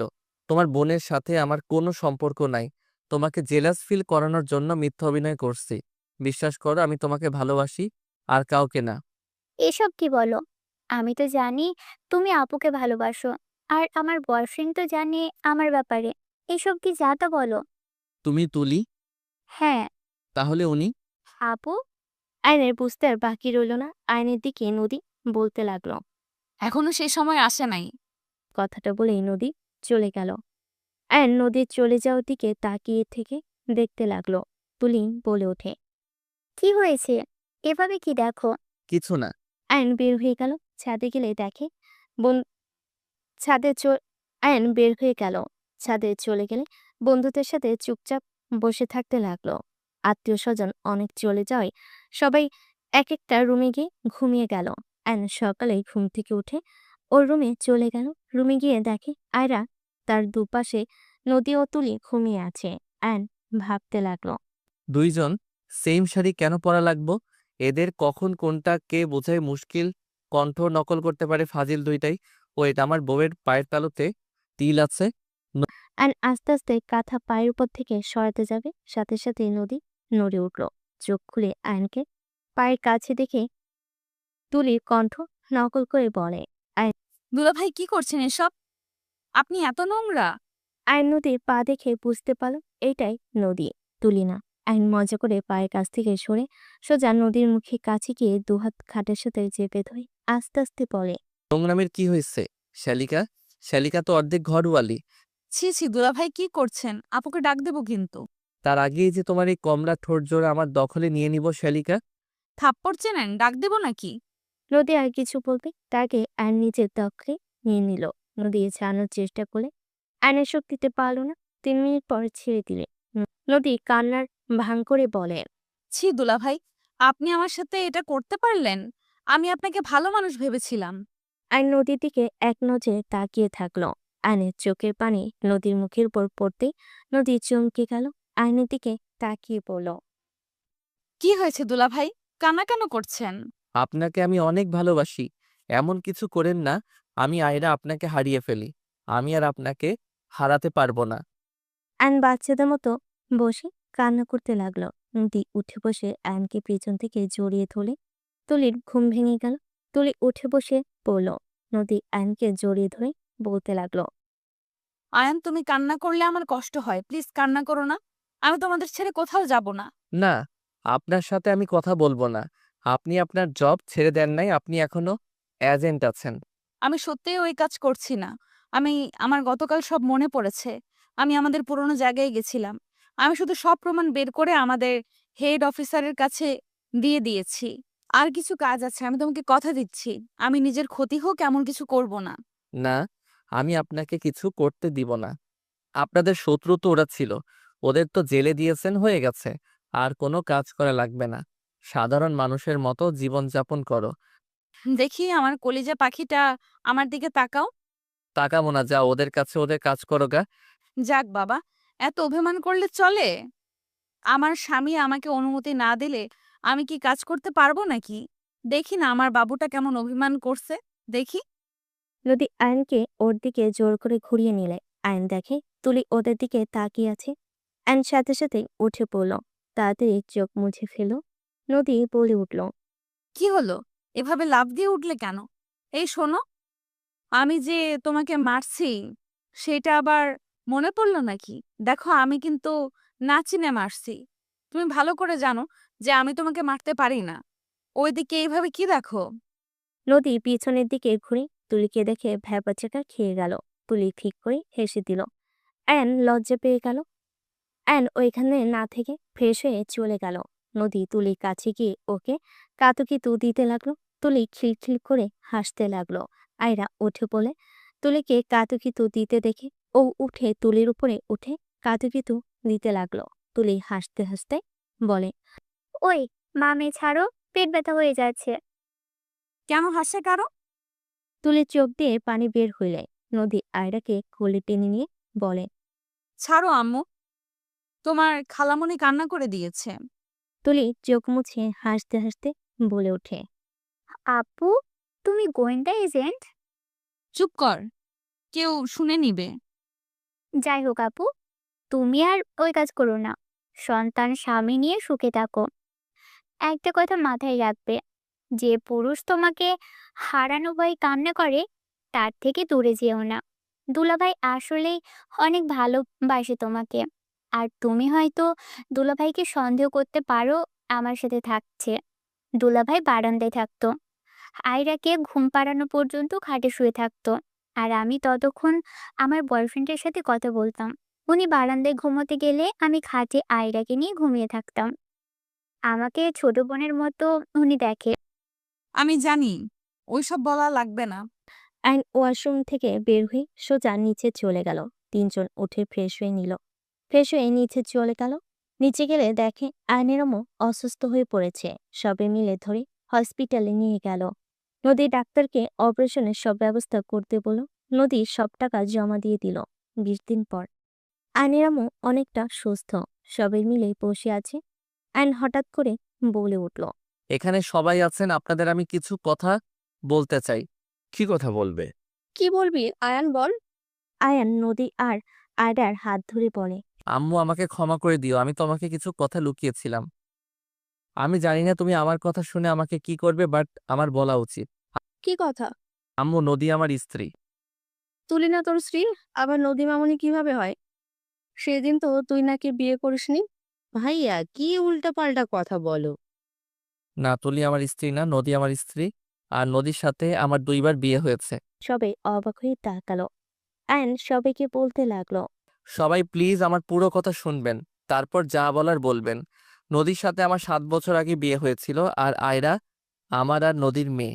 আয়নের কথা শুনে আয়নেরা রেগে গেল। আয়নের গালে থাপ্পড় মেরে বলে, তুই কি আমাদের না জানিয়ে বিয়ে করেছিস? আর কোনোদিন আমাদের বলিস নাই। আন্টি, আপনি আয়ানকে ভুল বুঝছেন। আমি আপনাকে সবকিছু খুলে বলি। নদী প্রথম থেকে সবকিছু খুলে বলতে লাগলো। সবাই চোখ বড় বড় করে তাকিয়ে থাকতে লাগলো। তুলি তারপর থেকে বলতে লাগলো, আপুকে যখন আমার ওখানে নিয়ে যাই লন্ডন, আপু তো অনেক অসুস্থ ছিল, স্মৃতিও ছিল না। আপুর বাচ্চা হলে আপু আপু তার মেয়েকে আর মেনে নিতে পারে না। আপুর মাথায় প্রেশার পড়বে দেখে আমরা আয়রা মামনিকে দত্তক নিয়েছি বলে চালিয়ে দিই। আব্বু বাচ্চাটা ফেলে দিতেও চাইছে দেশে এসে, আমি দিতে দিইনি। বাচ্চার বাবাকে সেটা খোঁজার অনেক চেষ্টা করেছি, বাট আমরা পাইনি। আমি বডিগার্ড বলে দিয়েছিলাম আইনের ক্ষতি হতে পারে, তাই ওর সম্পর্কে যেন কেউ কিছু না জানে। আমি মারা গেছি এটা যেন জানে। বাহ! আমার মেয়েরা দেখি আমার থেকেও মাস্টার মাইন্ডের গেম খেলছে। আর আবার সেই আয়ানের সাথে আমি বিয়ে দিলাম। নদীর আব্বুর কথা শুনে সবাই হেসে দিল। আয়নের আম্মু আয়রাকে জড়িয়ে ধরে আতিয়াও জড়িয়ে ধরে আদর করে বলে ওঠে, আম্মু, তোমাকে সেদিন বললাম না, এরার মাঝে আমার আর ভাইয়ার অনেকটাই মিল পাই। আমাদের রক্ত আমাদের মতো হবে না তো কার মতো হবে? হুম। আতিয়ার কথা শুনে হেসে দিল। আয়নের আম্মু বলে ওঠে, আমার বৌমা নাতনি এখানে থাকবে বেয়াই। আপনার তো আরেকটা মেয়ে আছে। আমার মেয়েটাও অন্য বাড়িতে চলে গেছে। আমি আমার নাতনিকে ছাড়া থাকতে পারি না। আপনার ছেলে বউ আর ছেলেকে বলেন গা আর একটা বাচ্চা নিতে। আয়নার দিকে চোখ না দেওয়া ভালো। নদীর আব্বুর বাচ্চাদের মতো কথা বলা দেখে সবাই হাসলে নদী আয়ন লজ্জা পেয়ে গেল। আয়ন নদীর শরীর ঘেঁষে দাঁড়িয়ে আস্তে আস্তে বলে, গুরুজনদের কথা মানতে হয়। আয়নের কথা শুনে নদী লজ্জায় মারতে যাবে। আয়ন ধরে ফেল। আয়নের কান ধরে বলে, ফাজিল একটা। দুজন হেসে ফেলল।